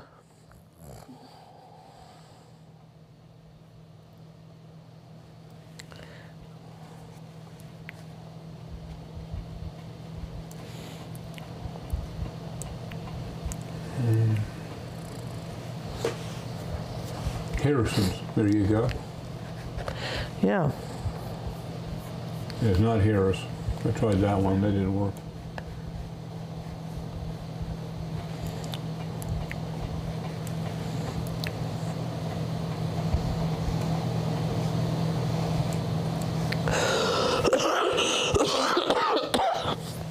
Okay, just got her journals in the mail. Oh my gosh, they are awesome.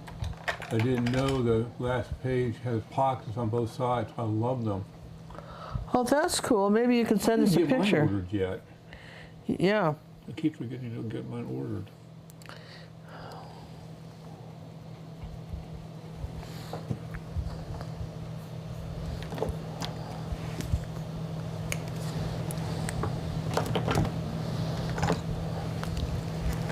Well, yeah, that's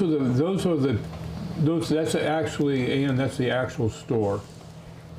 Terry, and he's got so many brushes, gotta make sure you get the right one. But you can get them from, there's a store in the UK that has them. Brushes, unique brushes.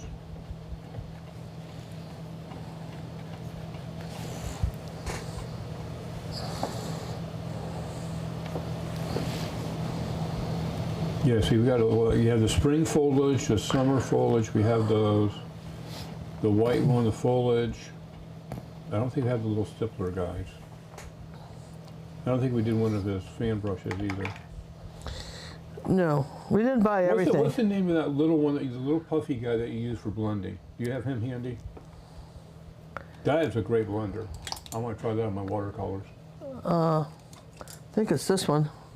Yeah, this one for blending. That's lovely. Yeah, what's the name of it? This is the Terry Harrison Special Effects brush. Special effect. It has another name on the other side? No. Medium. Series. Let me put my glasses on. I can't read that. Oh, I'm sorry to make you. Series 651 soft blender. Master stroke.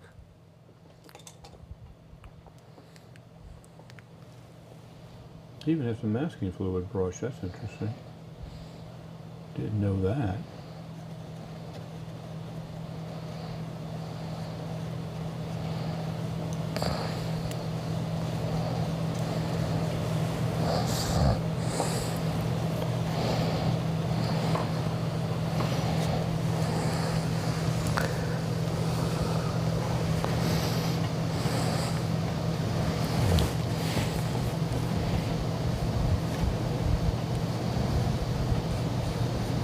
Jackson's, that's it, Jules. Jules knew it, Jackson's. Jackson's in the UK, you can probably get them there cheaper and faster. Thank you, Miss Jules. It's nice to have these people help us out, you know? Well, people know stuff, man. Yeah, they do. And that's why I say when you go into our website or our Facebook club, if you go in there, you're going to see that there are people that actually very knowledgeable artists there that can answer questions, not just me.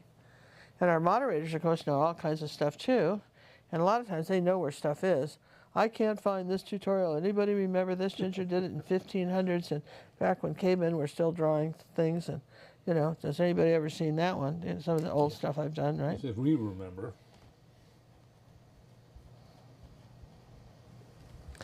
Yeah, so.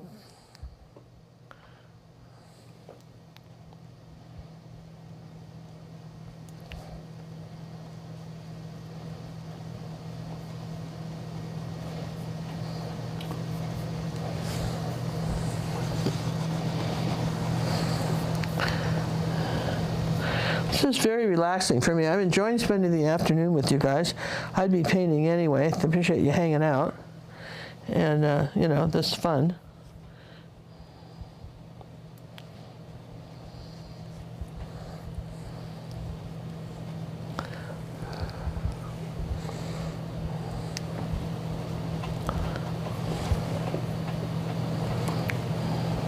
The thing about paint is it just needs more than one coat.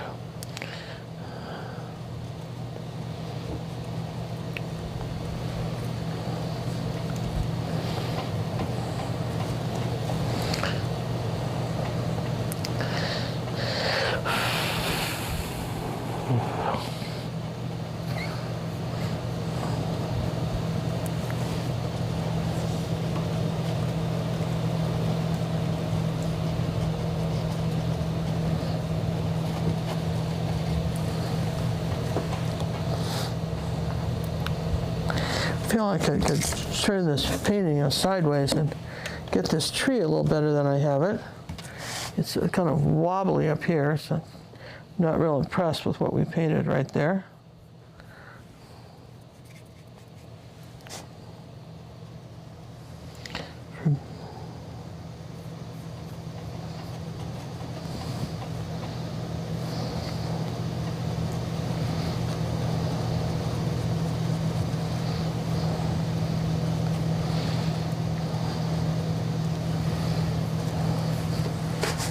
Gonna try that.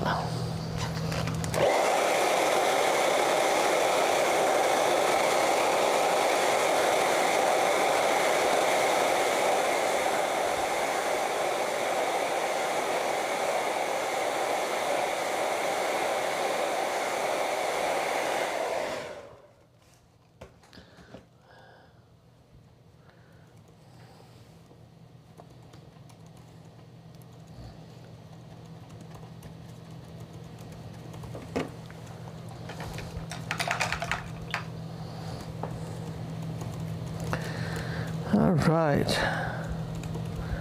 Let's do.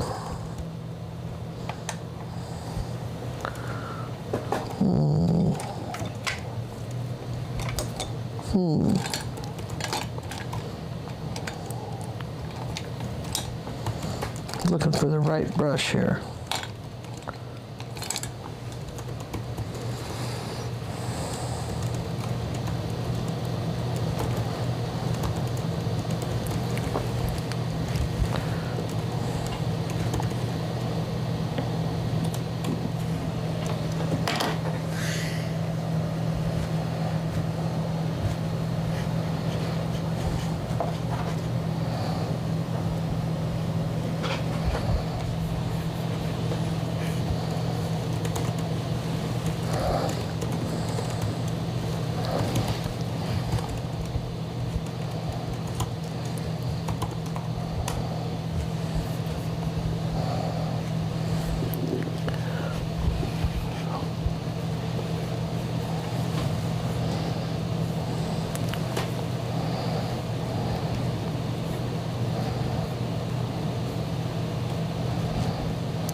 A little bit different than I do trees.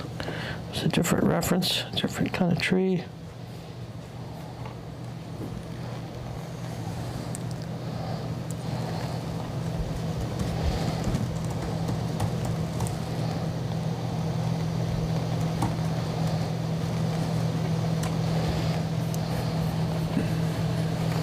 So let's turn it around this way. Again, this is important to get the branches right.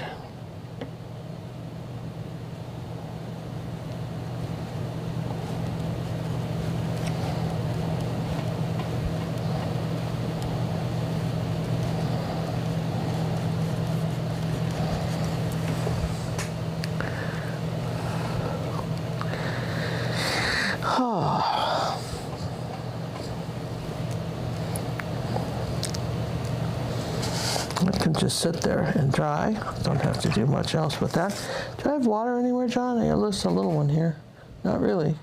Just a glass of water would be very nice. Should have brought one up with me, and I apologize I didn't. It's gonna. I may have to measure to a lower level. Okay. I don't think we have any more up here.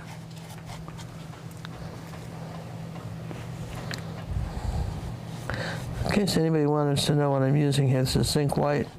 It's going to lighten my shadows and not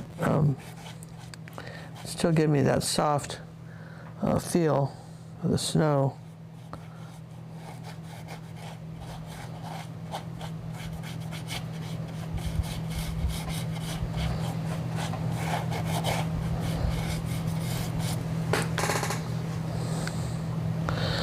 So rather than try to get the right color, I just do a darker color, and then because zinc white is lighter, it allows me to do that. So this is stuff that comes with years of experience. This is why it's nice to take art lessons from somebody who's been painting a long time, because we still remember it. Well, we still remember it, right? Remember it now, to tell you. But that's the kind of thing we're talking about here.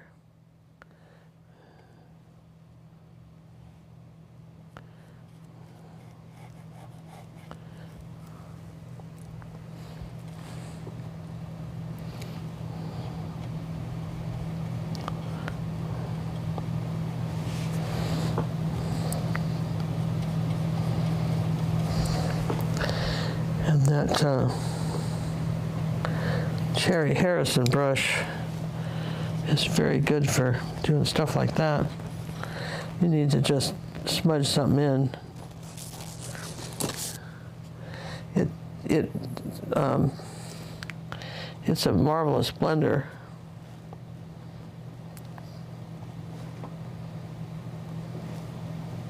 You can put little dabs of paint and then just work them in where you want them.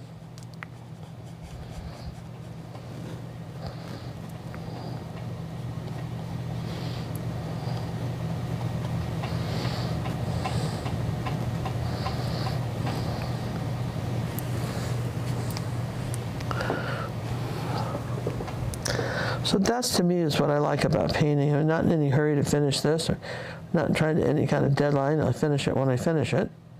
And I can take my time with it. And then just enjoy the process of painting it. And sometimes people get so excited they can't wait to show you what they painted in the club that they rush it. And then they, and I'm saying, if you just sit with the painting for a day, and if you're going to take it in for personal art coaching anyway, why not ask me first? Just a thought. Just a thought. You could.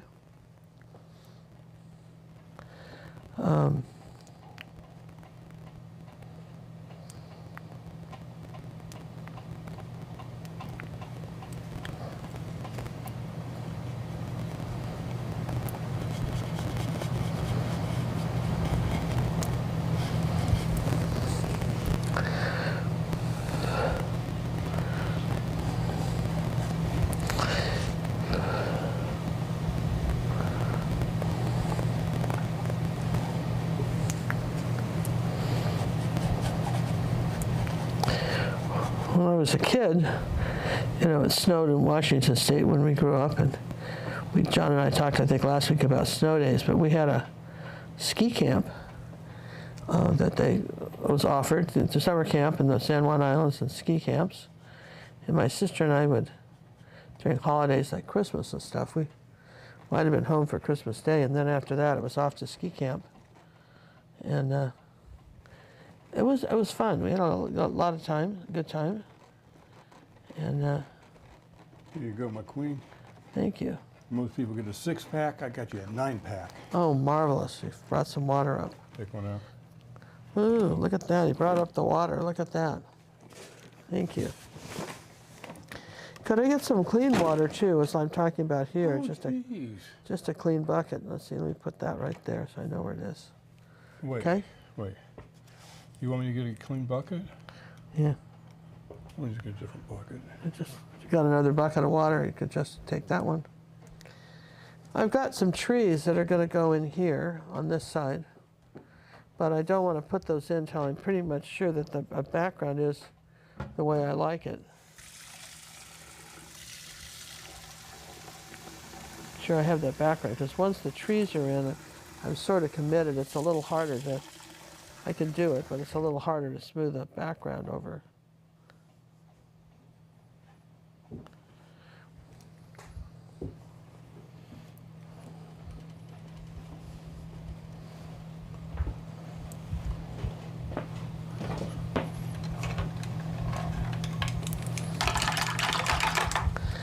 There we go.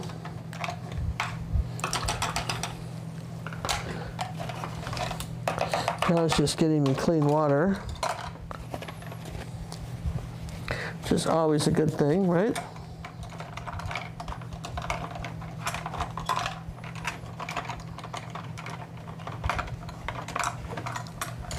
Everybody is where they were. Thank you. That's very helpful. Isn't it though? It is.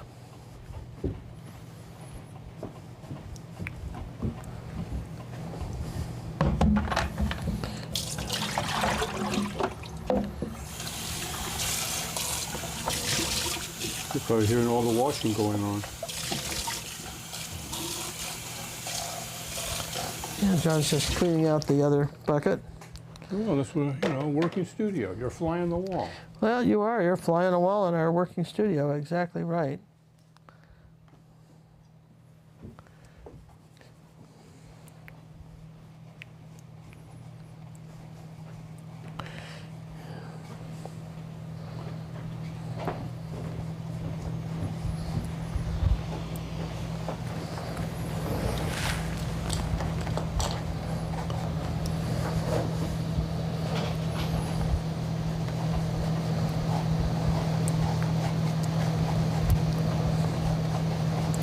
can put some of these shadows in later, but pretty much got this now. I'm going to dry it so I can put these trees in.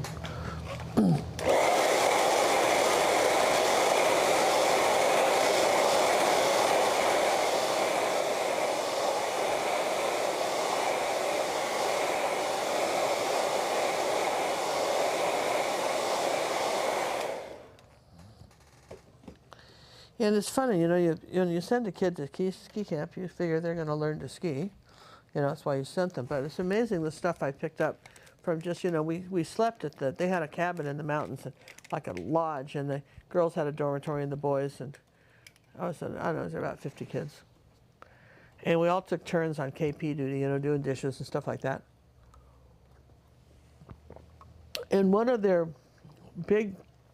owner's big, you know, button things that really pushed her button was she really did not want to see any dishes with cracks. If there are any cracks in the dishes, you know, bacteria got in there, and you threw those plates out.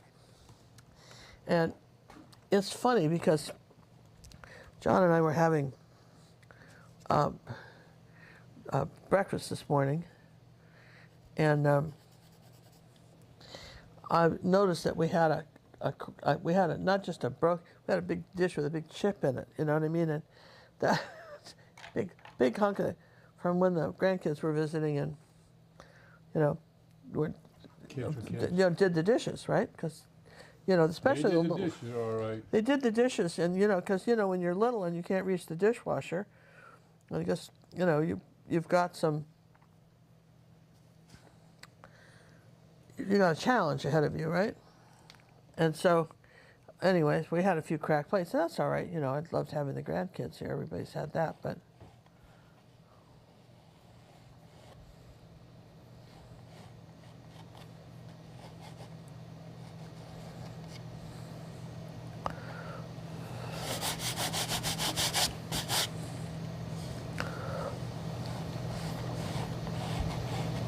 Okay. Everybody's had that, yes and yes.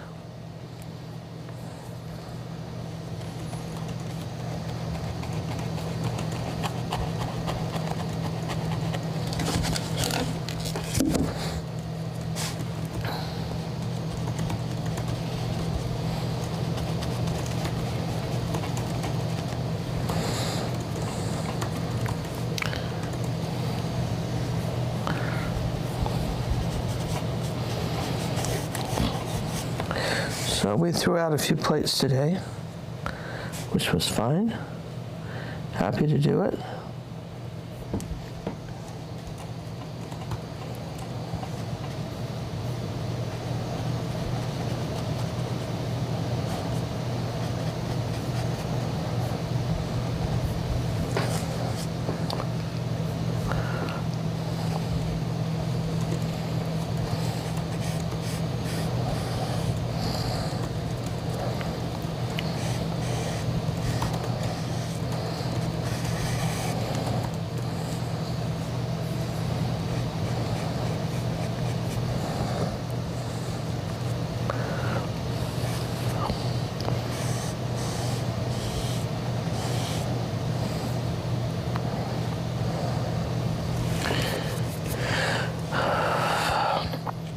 So you were saying before that somebody ordered our notebooks, right? Yes, journals. Yep. They like them. I think I think they're really nice, not just because we have them. You know, we also have some cutting boards. We haven't even shown you. I feel like we have some really pretty kitchen, pretty kitchen cutting boards. They're extremely nice, I think.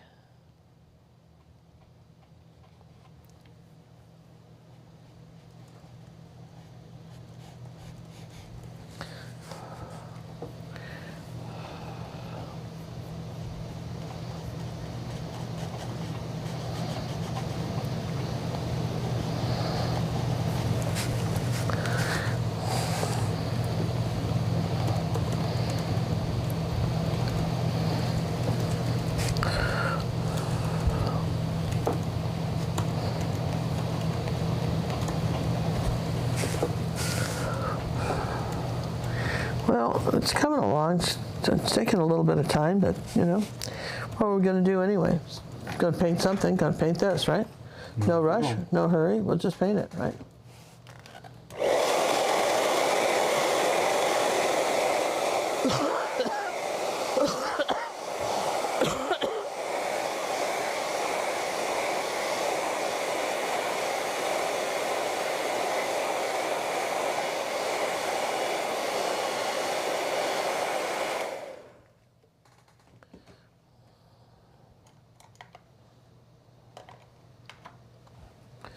All right, let's turn stuff sideways again. If I turn it sideways, I can pull it toward me, which is why I like to do that.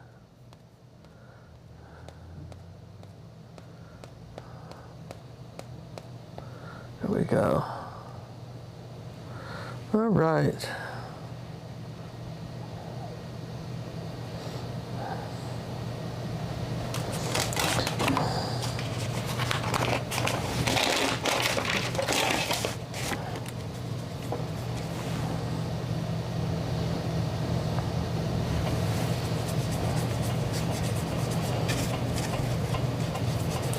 So this is not white. Everybody thinks it would be white, but it isn't white.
Okay.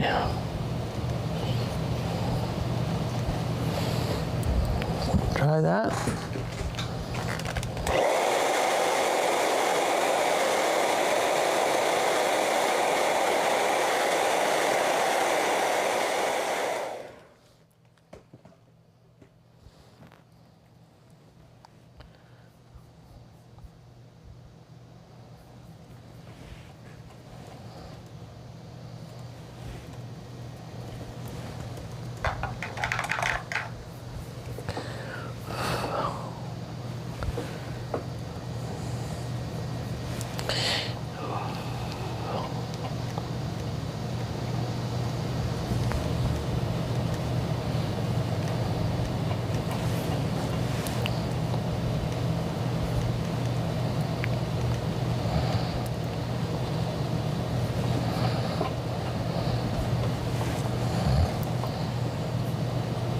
These new brushes make a difference. Thanks for finding them.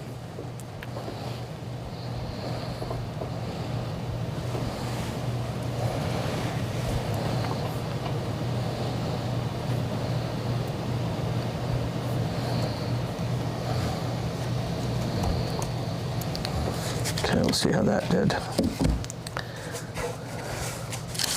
Great, and it picked up some of the lighter color there on the tree.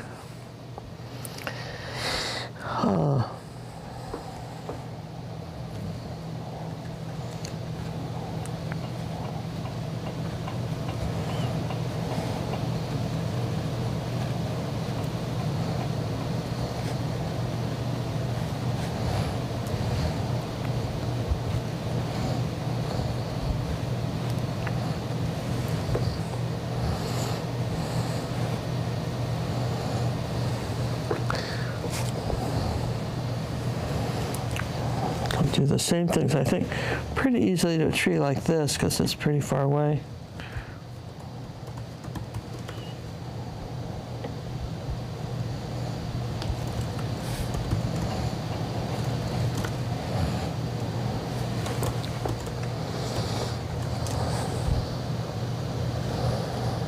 Okay. So these little trees have more orange in them.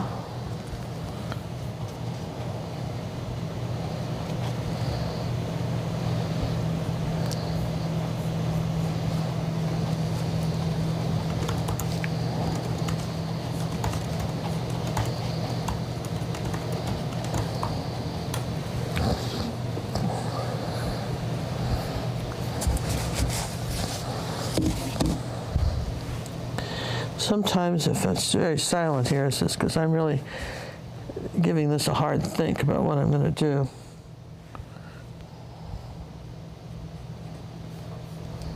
As opposed to a soft thing?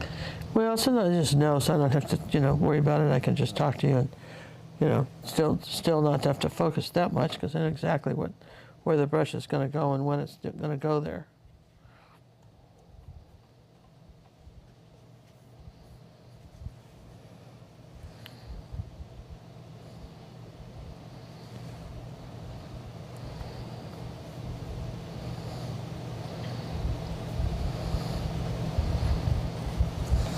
But sometimes it needs to be something else.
All right, let me try those.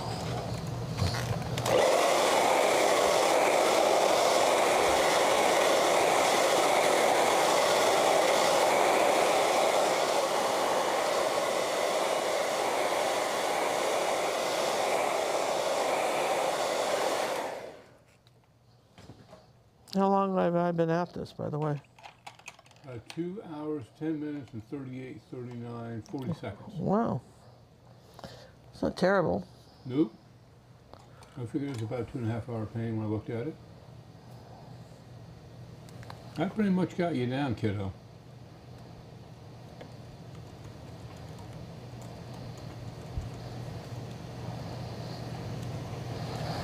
It's true, you do.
Now it comes to all the little details, the finishing twigs, the branches, the twigs, all the little details that are in this. in this painting that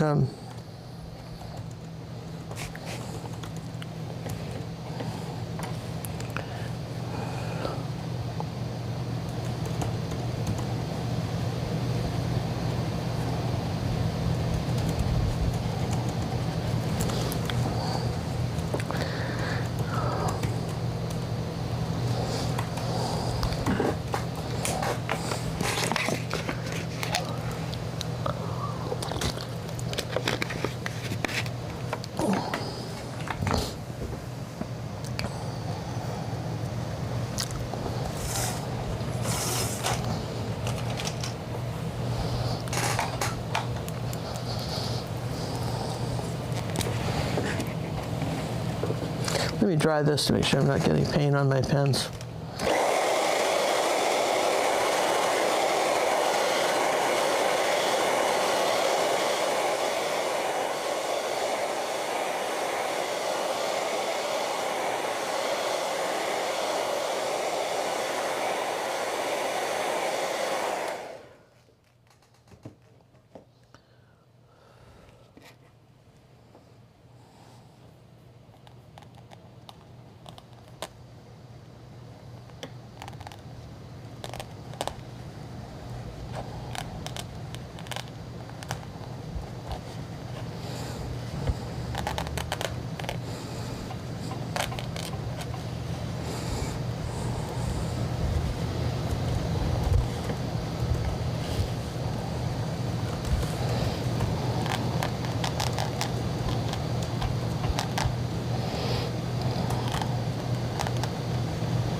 It's coming along nicely, my lady.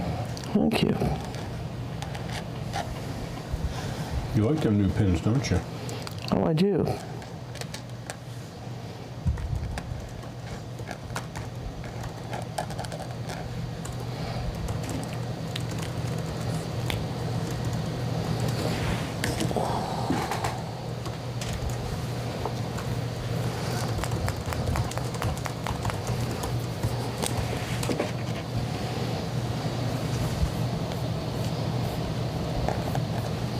I like all the colors.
The little noise you're hearing is the little ball bearing in the pen.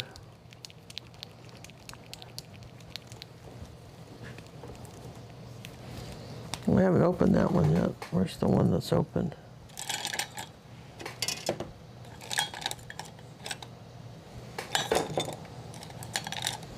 Well, we had it yesterday because what were we doing yesterday? We were painting yesterday, and I know we had that pen sitting around there, that white one. New ones? The little one, the new white ones. Oh, there's a little one here. What stuff gets hidden under here? Here's a big fat Posca, which works, but there's one like here that we haven't opened. But Oh, is it pasta? it's the other kind, Artisto, and it's Aristo, and it's they have their handles are different, so you can lose them in the little buckets of things.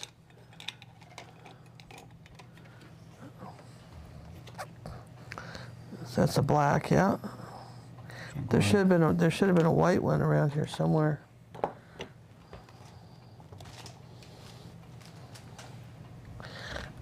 Oh, I can use this white Posca one for now because I want something a little bigger here.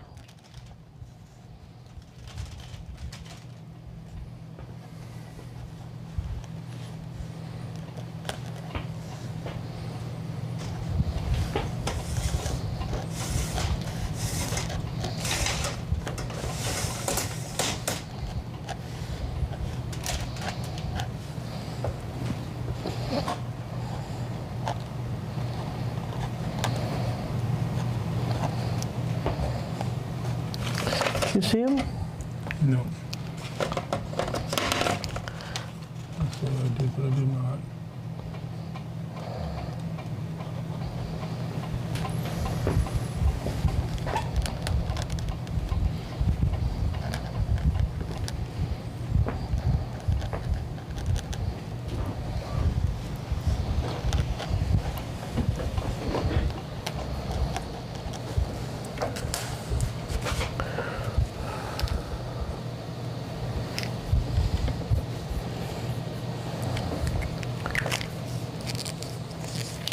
So weird, you know, you all saw it yesterday if you were hanging in there. You know, we had those. I don't know what.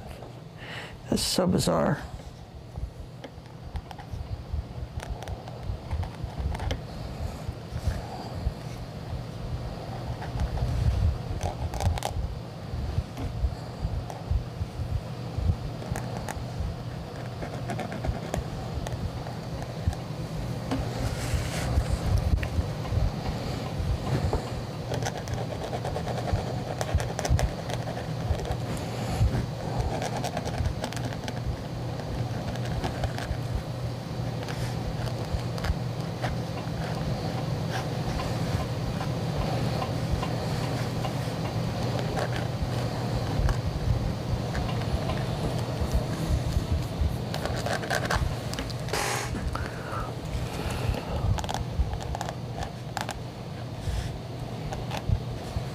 Don't want to overdo it because you can.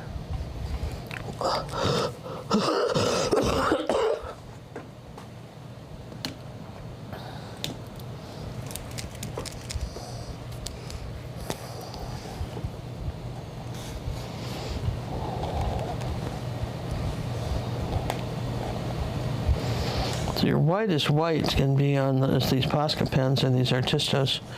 So if you really need something white,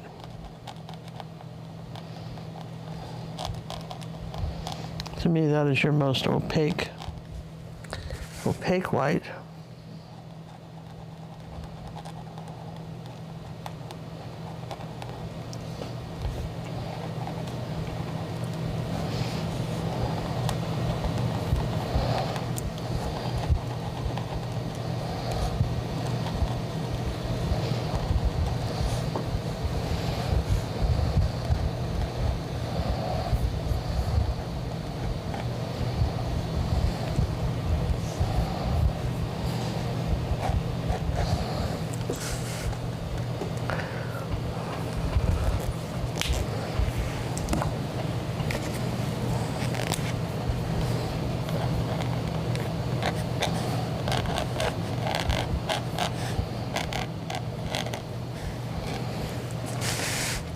And probably would like to see at some point the little frame. I can finish this up. I got a frame. You want dark or?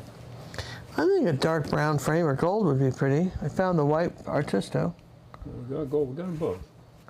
What's that? We have them both. Well, we can try them. I'm thinking the...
think that gives us some distance. What do you think so?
All right, let's grab the frame, John, and see where we are.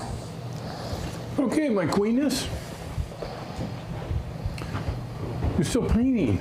Yeah, a little bit, but just wanted to see where we are with this. I think we're like 99% done. 99.9.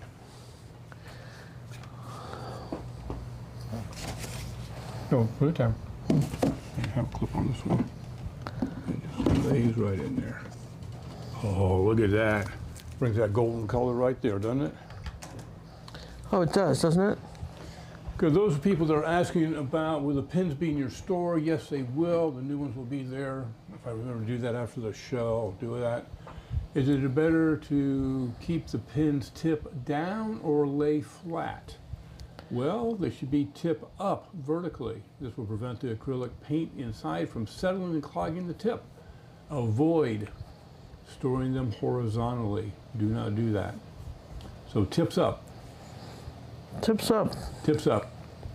So And there, would you like to know a poem I learned in you're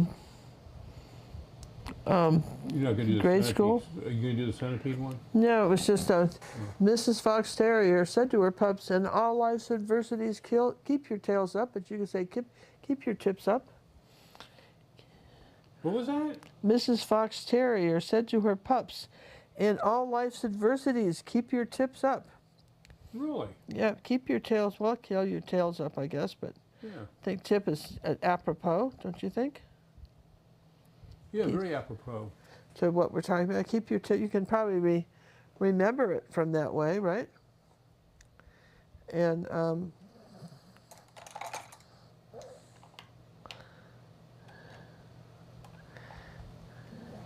So make sure that your acrylic pins are standing on their little feet, not standing on their heads. Keep them at room temperature. Don't freeze them. Don't be mean to them.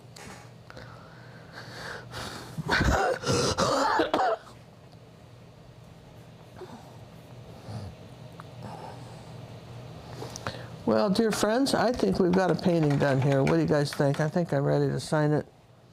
The promo for signing up for the yearly membership to get an acrylic original painting by the Queen herself ends on 31st December at 11:59 p.m. Central Time. So don't delay. No paintings will be shipped out until after the first of the year. And right now we have plenty more fly on the wall episodes for you. Yep. And again, if you like this painting and would like a tutorial that's very similar, here is our cabin on our website. It's called Winter Cabin. It's darn close to the same. And it's very similar. It almost could live in the same village, couldn't it? Piece. So I'm just saying Painted that, at the same time. so if you like this idea and you want to learn how to do it, this is not a tutorial, nor we encourage people to paint it, but you certainly could paint this acrylic painting with ginger and just check out Winter Cabin. Yeah, yes and yes.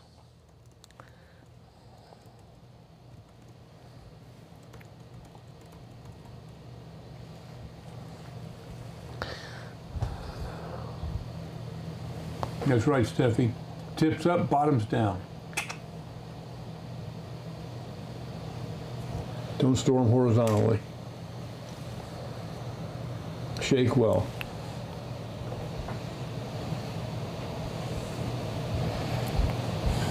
All right, we appreciate all you guys coming in and joining us for the Fly on the Wall episode for today. Yeah, I enjoyed hanging out with you. Be sure to have our email or newsletter. That way you get notified that way in case the notifications don't go out. Exactly so. Know not to go out. Forgot that tree.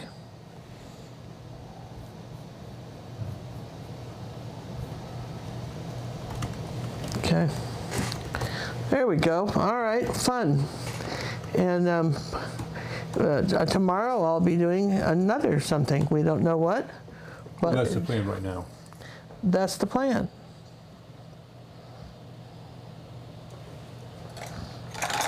Bye. Be sure to subscribe to the channel. Tell your friends about us. Share. Join our free Facebook club. I want to see what you're painting. We want to answer questions and make this let's just make art part of our lives and make it fun. And for those of you who are have been hanging out and watching us and our moderators and hanging out every time, and we love you guys and thank you very much.